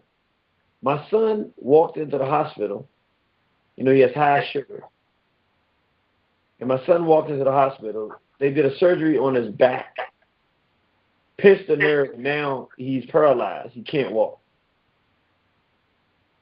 And they said the hospital is claiming that he came in paralyzed. Wow. Now, you heard me say he walked in, right? Right. Now he's paralyzed and can't walk. And the hospital's claiming they did nothing wrong. He came in paralyzed. Now, he got high sugar, and they're operating on his back. And I said, how long ago did this happen? He said 6 months ago. It's a book. I'm encouraging everybody. Okay, pretty much. Is that it, sister? Oh, yes, sir. That's all. All right. Well, thank you for calling in. Abibi Fodie. Abibi Fodie. Yeah, brothers and sisters. There's a book that everybody out there needs to get. It's by Harriet Washington. It's called Medical Apartheid. And I'm very proud of myself. I've read the book Kabuka, which is the book about the Atlantic slave trade, the Mayapa, done by the premier scholar of the 21st century, Mulimo Baruti. And it's only like 90-something pages, but I will admit, it is the most touching, emotional book I've ever read in my life. I only read it once. I ain't going to lie. I said I was going to read it every January to start my year out, but I just haven't been able to pick it back up and read it a second time. But I'm going to tell you what's crazy and shocking. Out of all the books I've ever read, there's only been one book that I tried to read that I could not finish because of how it dealt with me emotionally, and that's Medical Apartheid.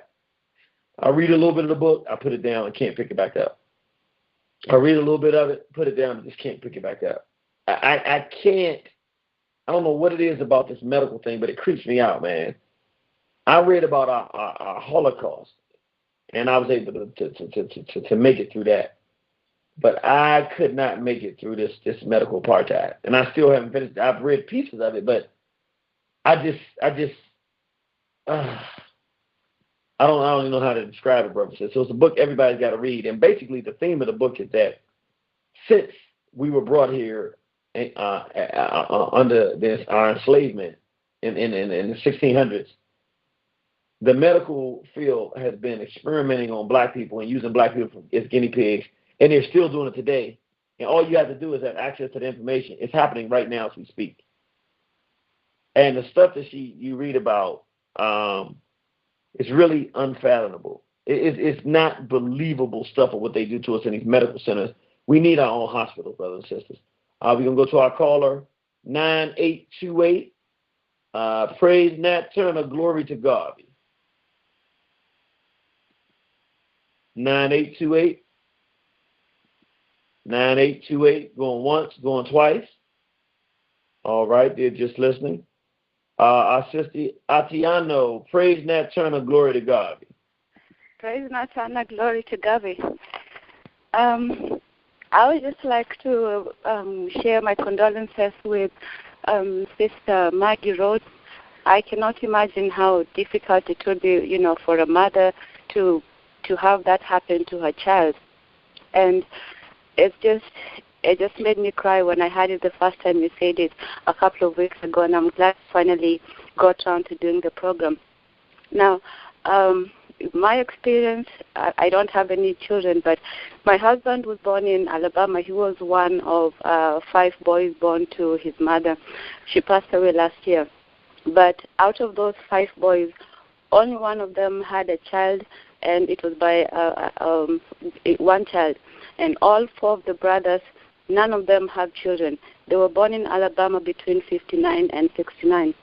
And it's almost made it impossible when you look at the numbers for one man to have 5 healthy young boys and to have only one child out of them. So I always thought and suspected that they were probably either not castrated. What is the thing that not in fact?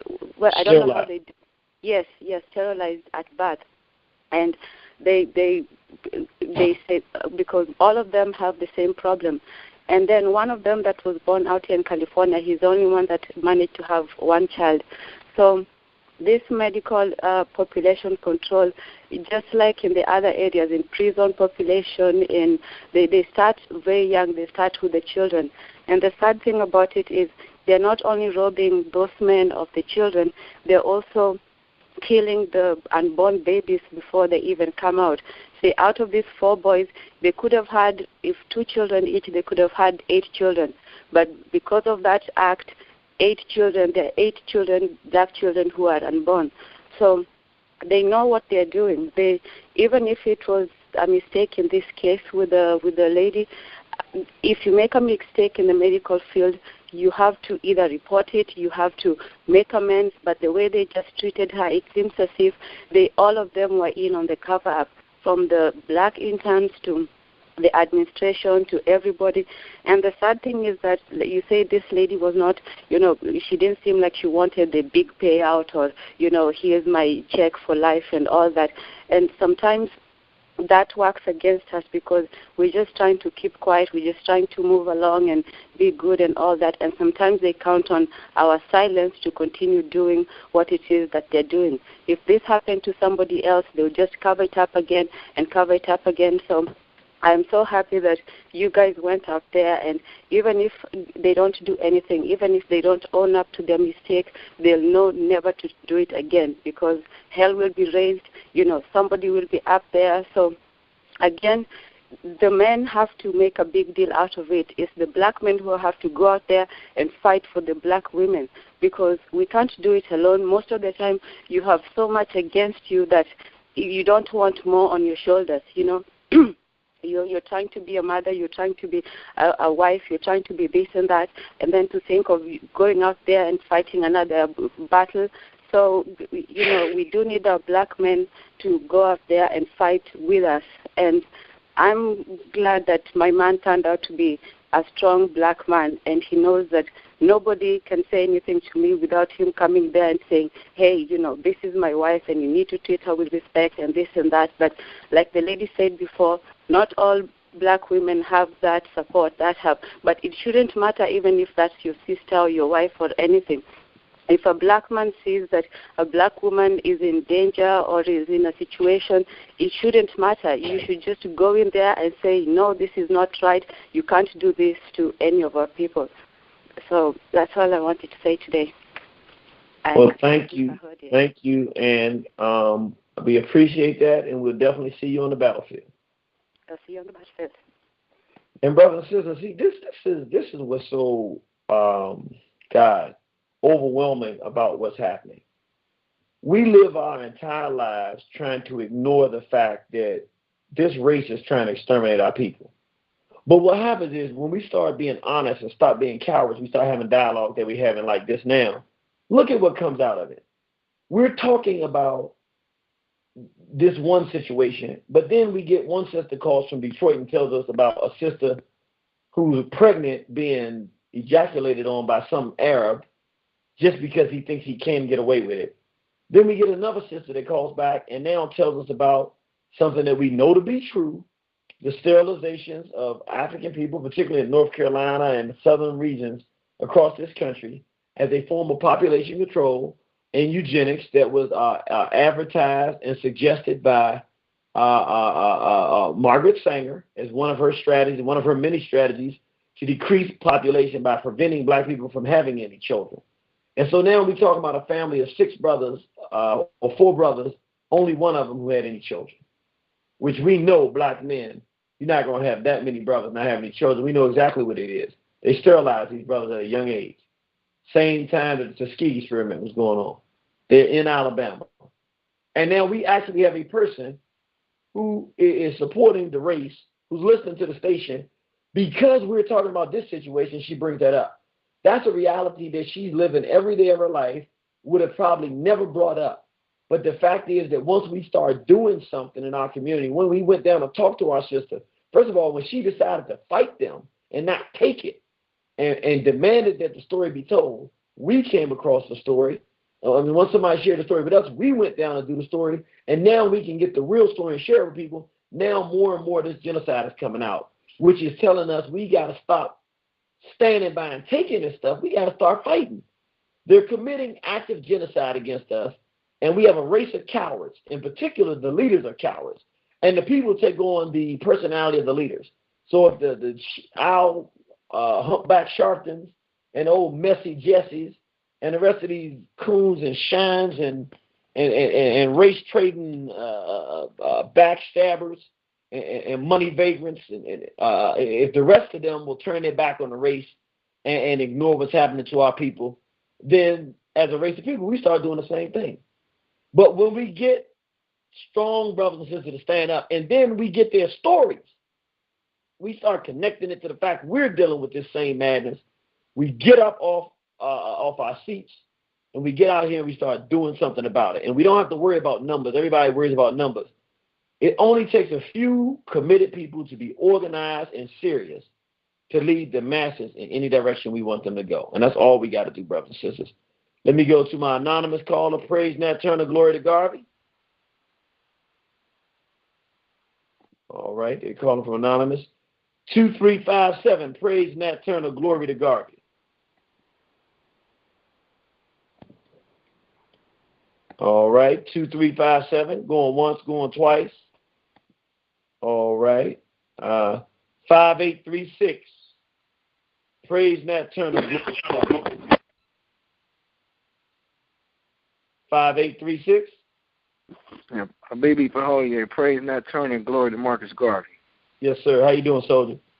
I'm good. Irritated. Well, I'm good. Consider all things standing, but hearing this story just touches me because, to a certain extent, you know, it's just always saddening to hear something with our youth. I mean, anything as far as regarding our people in general, but you know, for them to commit this type of genocide, you know, even when, you know, I hear sisters getting abortions, but then now they, you know, cutting young black boys' penises off so they can't create life. That's just not right. And I know, and I'm glad to hear that you and Brother Shay Black went down there. But if y'all could, you know, like how the brother got some addresses, email addresses with the stuff with Lincoln, you know, I know I would, you know, would like to write a letter to the people at administration at that hospital and give them a piece of my mind, and if we can get that doctor's email address or something, because and we just put it all out and just bombard them, because this stuff, I don't want to say another word, but this stuff ain't right. So, and you know what, that's all I wanted to say. I'm so glad you called, but that's a major contribution, because we were talking about what we were going to do for the war room for January, and we had thought about putting UPS on blast, but you know what? You're absolutely correct. We're going to give the name and the address of the clinic. We're going to give the name of the doctor. We're going to get as much information as we can get. We're going to put every piece of information we get about these individuals, we're going to put on blast. And we're going, yeah, you're right. And we're going to ask the black family to go out there. We want to put so much pressure on that hospital and that doctor and the clinic that they make sure that they decide they're going to take care of our sister, because they know that it's safer to do that than it is to not do that. So we appreciate you saying that. We also got some things we're going to do in the community down there. We don't want to tell right away what we're going to be doing, but just so people know, we're not just holding this thing down to the radio. We're very serious about trying to get some action done in this situation, and that was an excellent contribution, my brother. Hey, you know, that's just how I feel. That was in my spirit. So, and, you know, when we get that, you know, I know y'all out there doing fighting that battle for the sister, but, you know, when y'all get it, hey, I'm sending emails automatically. You know, I'm going to forward all the information to everybody I know so they can send it to.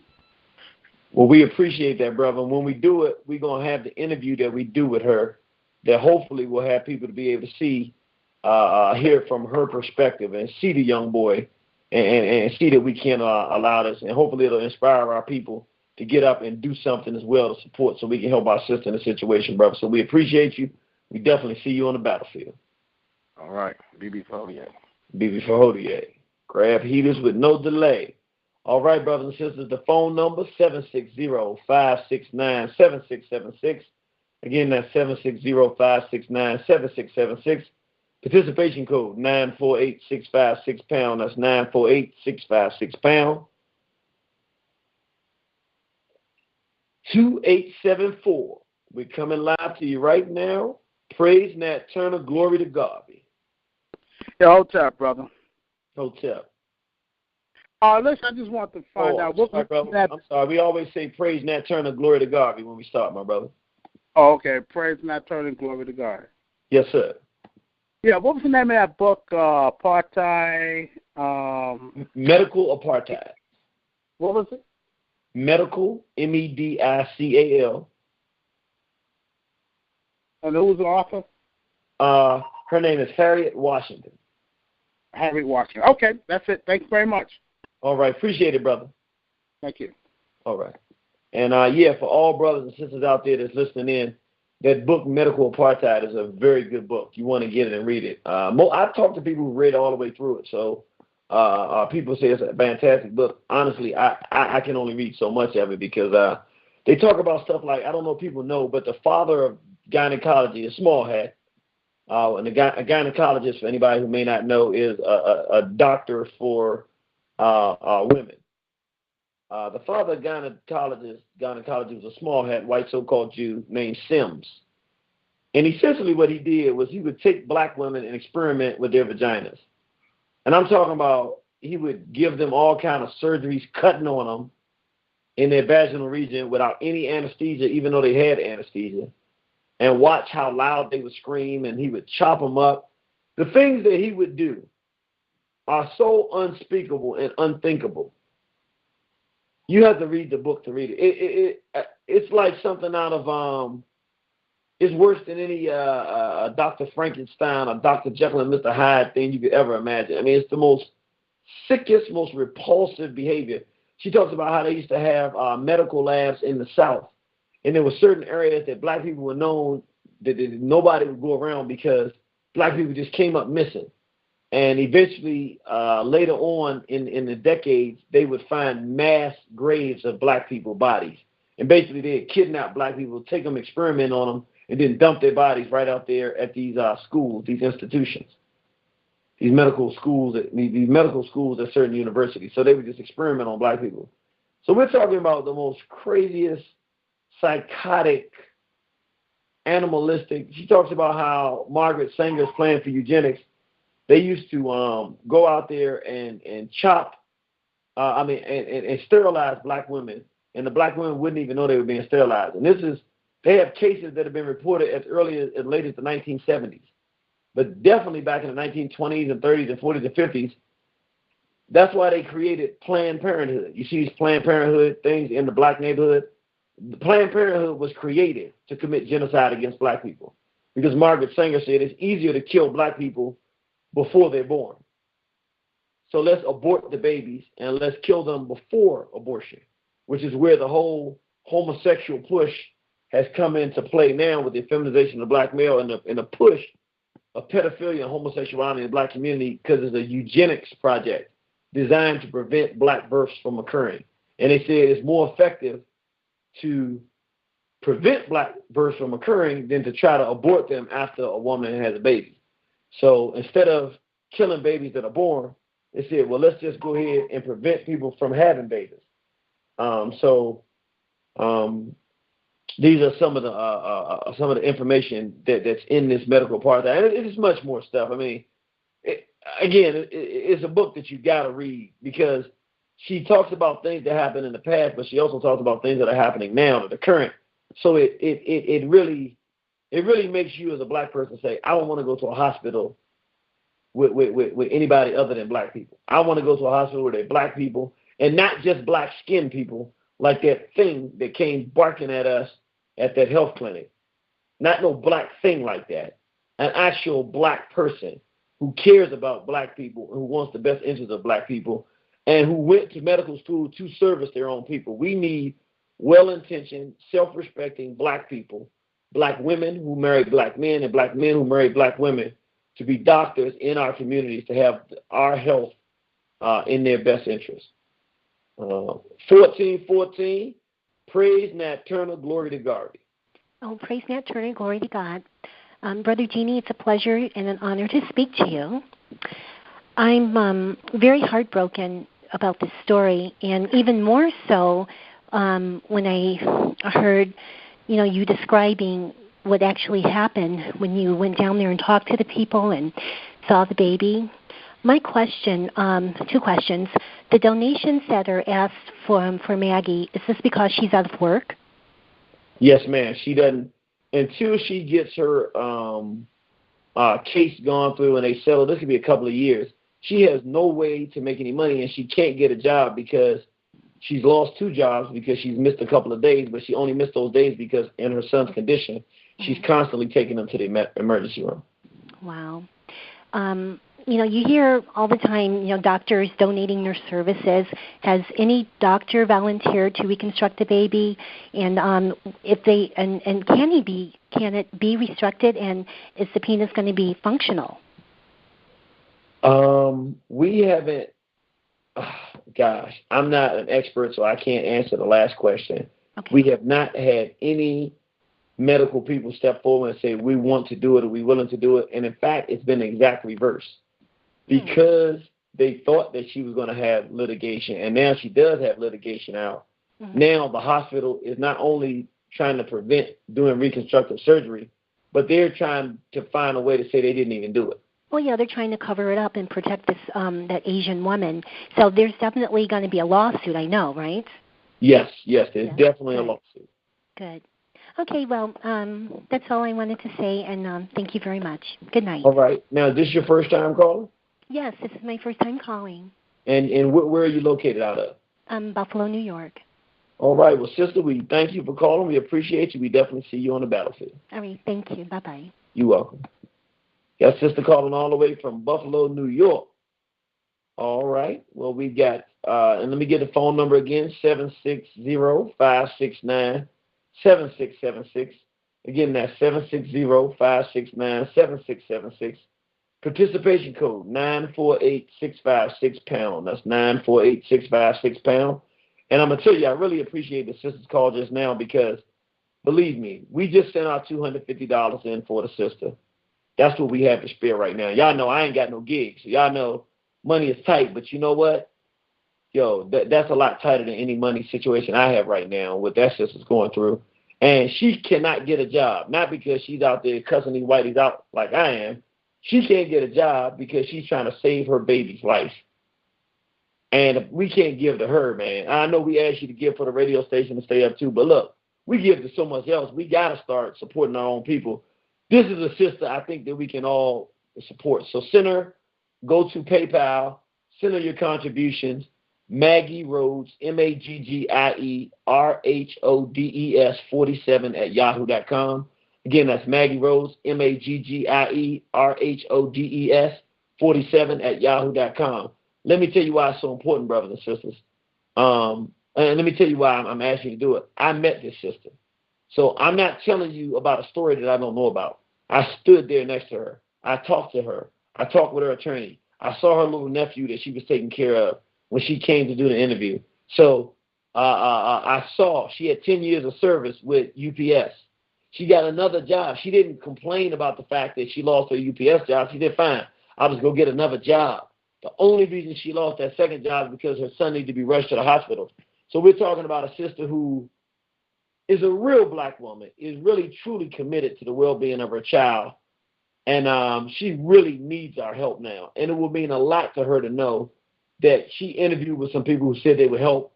And then she opened up her account and there was money so that she could buy food and milk for her children, so that she could buy water and Pampers. And whatever she can do to try to give whatever amount of comfort she can give to that young boy who's going through the situation. So we really appreciate your financial contributions. And, you know, this Irritated Genie, I approve this message. Yo, this sister is worth contributing to. She's a good sister. And look, all I had to hear, let me tell you what did it for me. When that sister said, my aunt said I should stop fighting. She said these words, she said, I will die for my children. And I'm not going to stop fighting for justice for my son. I said, that sister won me over right there. 5209, praise Nat Turner, glory to Garvey. Hey, what's going on, South Town? I can't get the words out of my mouth. Oh, goodness. Praise Nat Turner, glory to Garvey. Yes, sir. I got so many thoughts to say right now, but I'm just get to the point. It's South Town again. And I want to say the marches that we do is ignorance.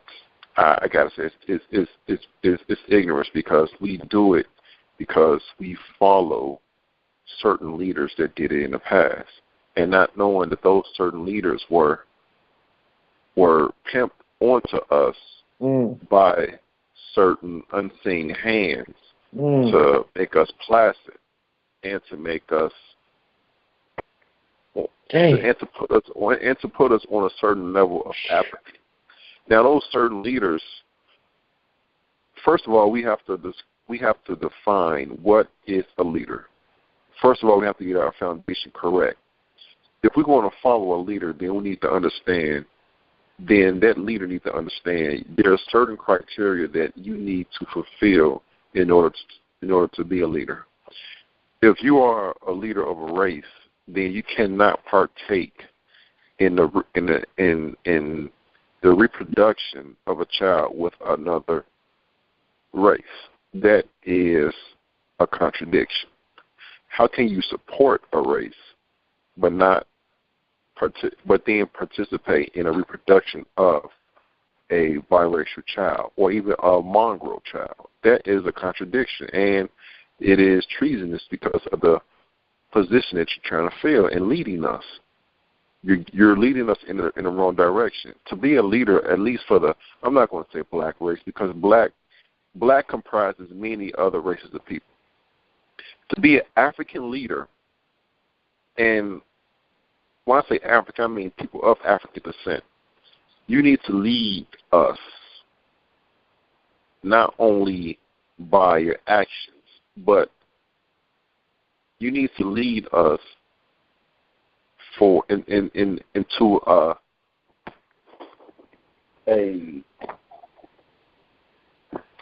self-reliance. We do not need to ask and to fight with other people for a place at their table. What kind of sense is that? Why would I fight with someone just to come in their house?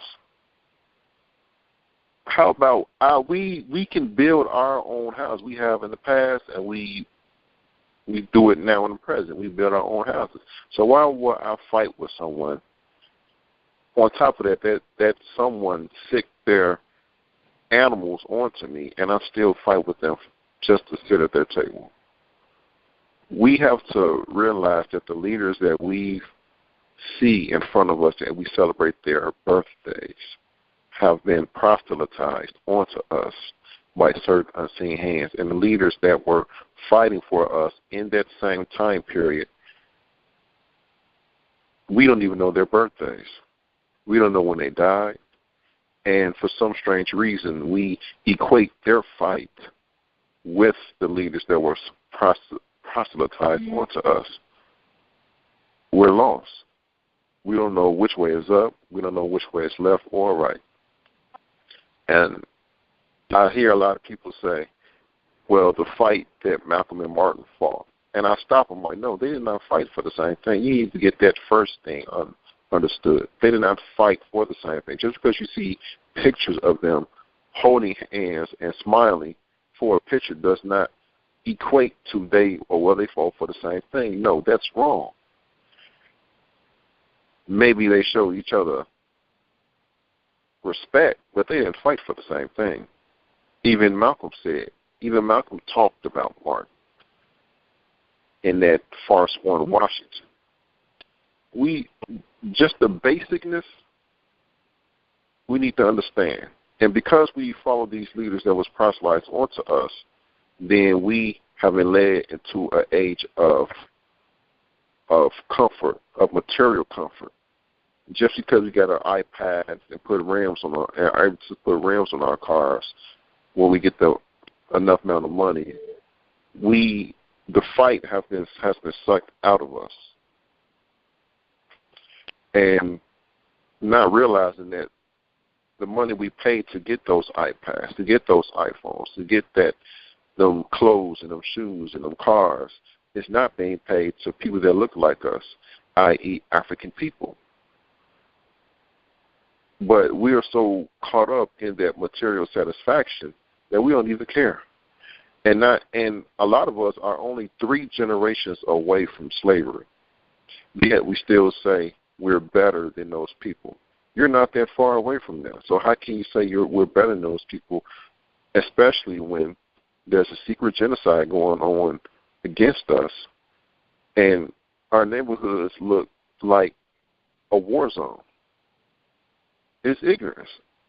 But because we want to be taught by them, because some homosexual said that integrating schools is better than everyone. We believe that. We don't have our basics put together. And our basics, to me, my foundation does not include integrating, does not include letting everyone in and including everyone to teach us. Being African is a very exclusive organization. And for membership to be in the African organization, you need to have an African mother and you need to have an African father. For those are the only two people on this world that can produce an African child. Everyone else that want inclusion into this organization need to understand that. And if people do not meet that criteria, they will be denied. I apologize, but you are denied. For time and time again, through time, we have seen that the mulattoes have stabbed us in our back multiple times. You can help us fight, but as far as the elite African people that have our best interest at hand, you will not join that status. And that's all I got to say. Well, thank you, brother. We appreciate it. Bibi Fahodie, we see you on the battlefield. Bibi Fahodie. The brother said something I really, he had me here. I was quiet the whole time because I'm sitting here and I'm like, sometimes when you say things simplistic, it makes them far more comprehensive. He said something that, I mean, it's real simple, but it's really, like it puts a whole nother weight of comprehension or understanding in my mind. He said, the reason we do marches is because the fake leaders that have been put in front of us before did marches. Not because anything is proven that marches work. In other words, when we try to figure out what we're going to do because someone has done something to us, we don't think about what will be most effective. We think about what has been done before, which is the natural inclination. However, what has been done before was not done by black people who had our interests at heart, but they were done by feeble-minded Negroes who were put before us by our enemies. So we're actually following our enemy's instructions, even though it's not what our intention is. But we want to picket sign on. No. We don't do that. We look at what black people have done that was effective. What was effective? The Montgomery Boys boycott was effective. Why? Because they said we're not giving these white folks no more money. And when we start bleeding them economically, they start wanting to change. So if we want to do some harm in this situation, since it's a free clinic, we can't do it with economics on the clinic. But UPS, we certainly can. We can say we don't want no black people supporting UPS until they hire the sister back, give her what she's supposed to have. We can put the pressure on UPS. They can start losing accounts. And when they start losing accounts and losing money, they'll make amends because it's not worth it for them to take that shot at their reputation and lose that kind of money in a situation. But that's not the only place. The clinic. The clinic, all we have to do with that one is for black people in the neighborhood to know that this clinic is chopping off black children's penises. And then when they do it, treating the mother like garbage.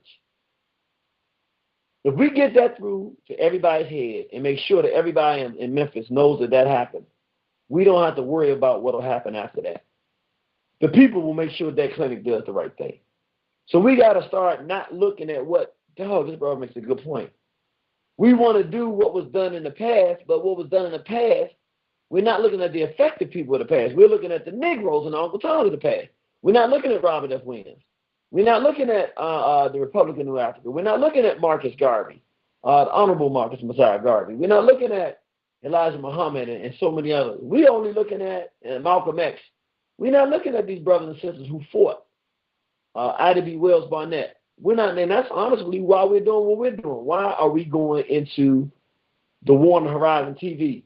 Because when we looked and did an analysis of the 20s and the early 1900s and the late 1800s, what we found is a lot of the movement started because of journalism. Ida B. Wells Barnett writing her papers, Frederick Douglass and Martin Delaney's North Star. We saw that Nat Turner's Rebellion was inspired by David Walker's appeal.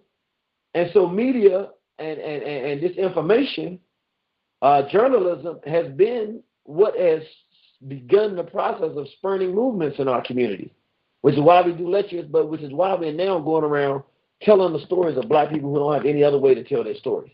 Well, in the same way that was done, well, what was effective in stopping the Klan, which is this is just Klan behavior, cutting off black child penises? What have we done in the past to run invaders and foreigners out of our communities? Well, we need to look at Idi Amin and see, well, what did he do to run foreigners out of his community? What did other brothers and sisters around the world do when we were invaded? We were flooded with Asians, economic bloodsuckers in the black community, Asians all around our communities, sucking the economic life and the blood out of African people in African communities worldwide, particularly, not worldwide as much, but definitely here in America. Like we say, the South Koreans in particular. We got these economic vultures in our community. We got to look and see how black people ran foreigners out in the past and use those same tactics. Now, boycotting works. You stop spending your money with somebody who relies on you to exist because you spend your money with them, then you get rid of them. The question is how to get our people to agree and how to replace those goods and services that those agents have in our community. How do we run them up out of here? How do we run everybody up out of our community? We got to run them out. We got to figure this out. And the brothers and sisters are correct. The brother made a point, man, so excellent. We got to stop using the example of Uncle Tom race traders before us. I got my brother Che Black with us. You back with us, brother Che Black? Yeah, I'm back. Glory right. to God. Praise Nat Turner. Glory to God. Yes, sir. Yes, sir. Well, we got another call right here, my brother. 7038. Praise Nat Turner. Glory to God.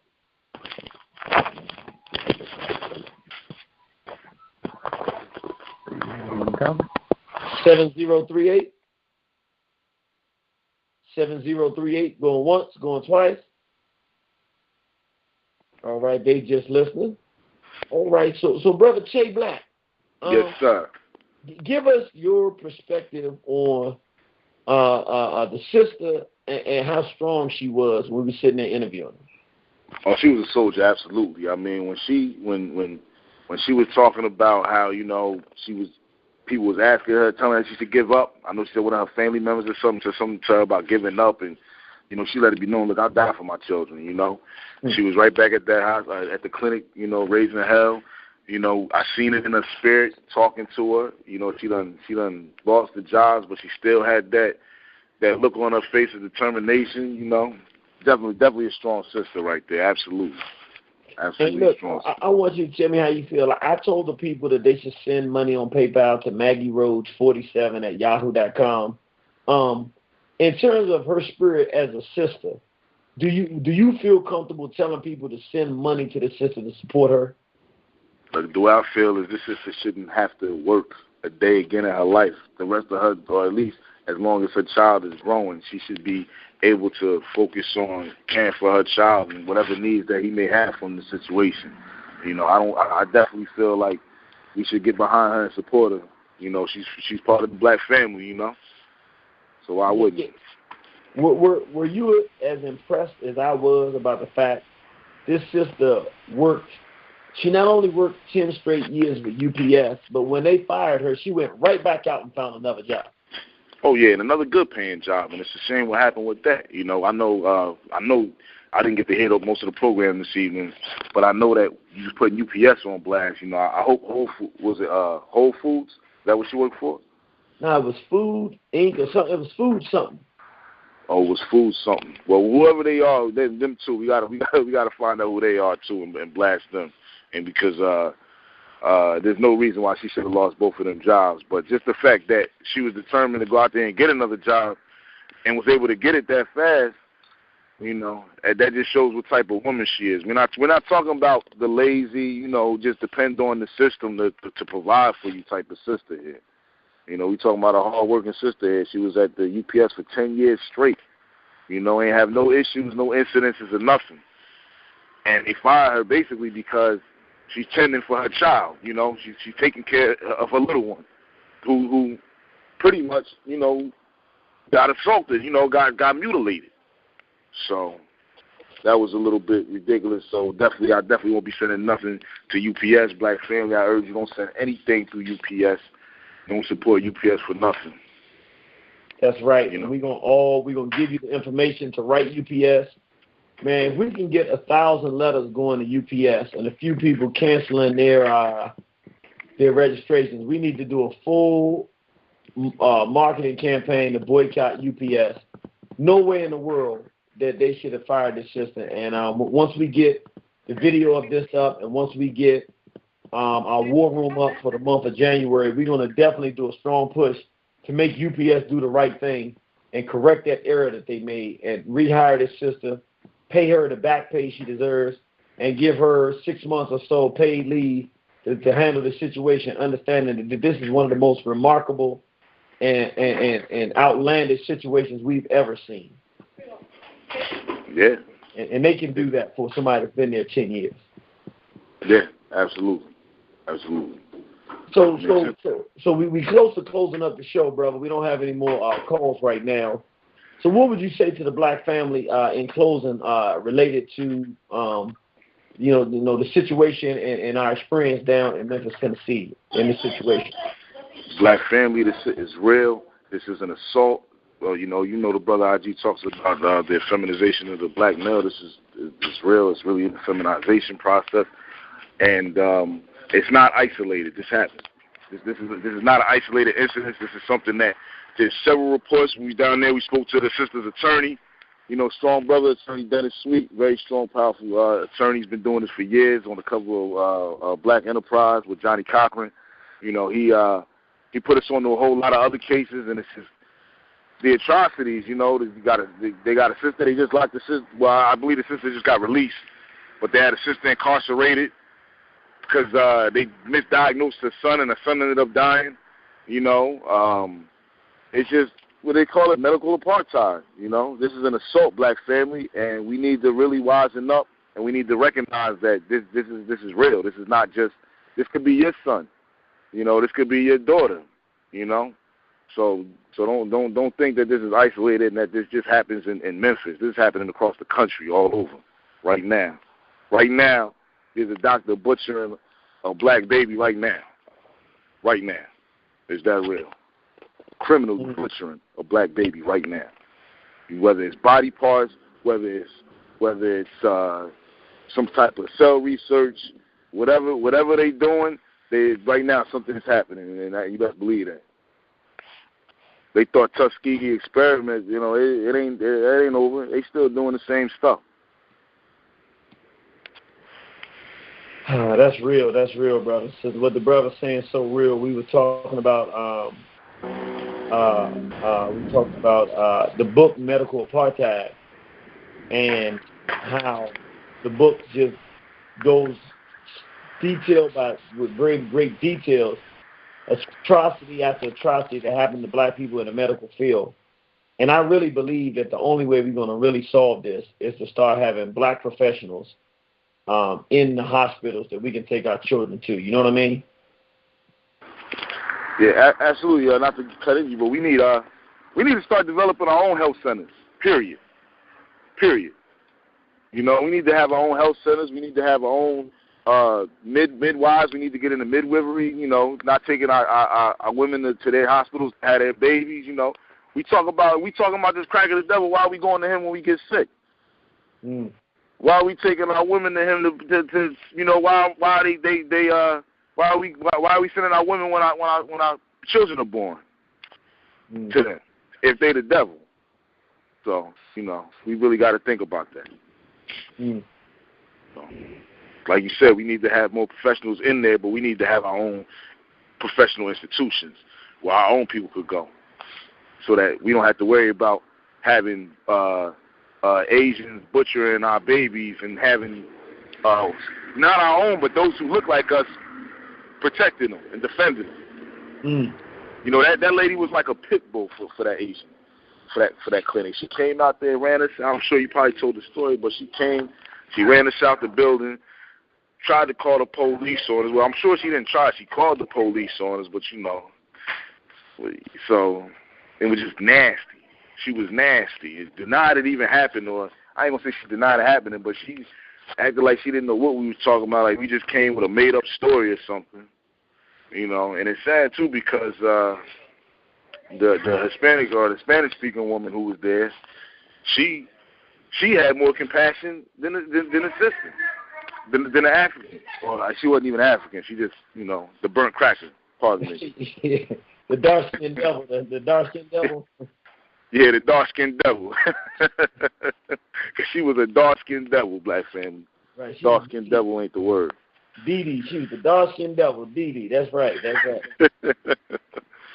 But yeah, that was definitely. I remember just going down there, and right before I got there, just everything just hit me like, man, we about to go and meet with this woman and hear her story, and we seen the baby, and when I seen the little boy Ashton, baby Ashton, it just broke my heart because he's so innocent, he don't know what's going on. He looking at us, he's smiling, and and he has no idea how serious. You know what I mean? He has no idea what really took place, and it just broke my heart looking at him because you got to smile back at him, but at the same time, you're heartbroken inside. I know I was. Yeah, we was all, come on, bro. I mean. No, I know we all was because I seen it in you, and I know you felt it in me. So definitely. Yeah, we was all. It was so bad nobody could say nothing. Normally, you wonder how the next person gonna respond, but every time one of us got close and looking at him, it's like we couldn't really say much, and we'd give a little fake smile. Hey, how you doing, little guy? But that's not really what we was thinking. Nah, not at all. Not at all. It's a highly emotional situation, brothers and sisters, and I don't even know how to wrap it up except to say the brother's right. We got to have our own medical centers. We got to have our own food stores, grocery stores, everything, and most of all, we got to have responses to egregious acts of racial violence against our people. Yes. I don't think you can get no more egregious an act than to cut a black baby's penis off and send the baby home with the child bleeding to death.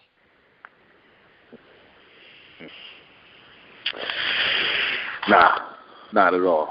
Not at all. I mean, still thinking about that, sends a chill up my spine, I was telling my mother before we went to Memphis about the story, she had tears in her eyes just from me telling her the story, So it's that serious, Yeah. This is our manhood they talking about. This is our future. This is our, this is our lineage, and that's what they're trying to cut off. They're trying to cut off our lineage, our manhood, our future. This isn't something new, and it's not isolated, and it didn't stop with baby Ashton. That's the scariest part about it. They used to lynch us and hang us on a tree and then cut our genitals off and then either fry them and eat them or they would keep them as souvenirs. Mm-hmm. Now, they're not letting it go so long for us to grow big enough that they can hang us up on a tree. They're doing it before we even get a chance to reach even puberty.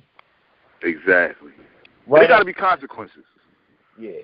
See, that's the problem. The problem is stuff like this happens, and there's no retribution. There's no payback. There's no answer for that, and that's one of the biggest problems. There has to be, because don't let that have been an Asian. Don't let that have been a hat. They ain't having that.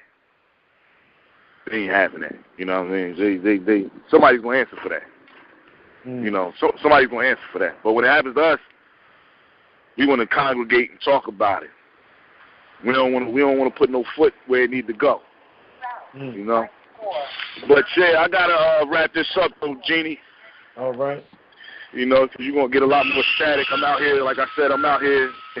I see you hear all that. I'm out here in the field right now. All right, well, brother, go ahead and handle your business. We thank you for stopping in, and we definitely see you on the battlefield. Appreciate that.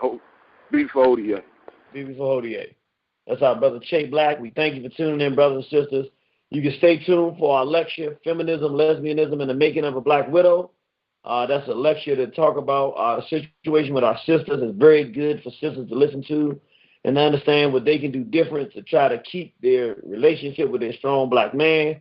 We know this is a tough program to hear tonight, and it hurt a lot of people's ears, but hey, we didn't come here to be your friend. We came here to save our race. We love you, and we will see you on the battlefield.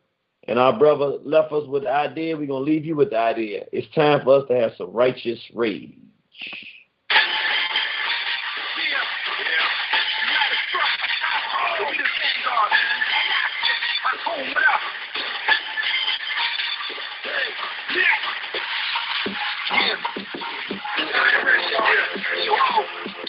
You got my back, yeah, brother, man, your back is got. Let it fly, crack the shot, united front. Yeah, these opportunities ain't half as hot. And I be repping black power to the cat to drop. See the devil shaking like an aftershock. And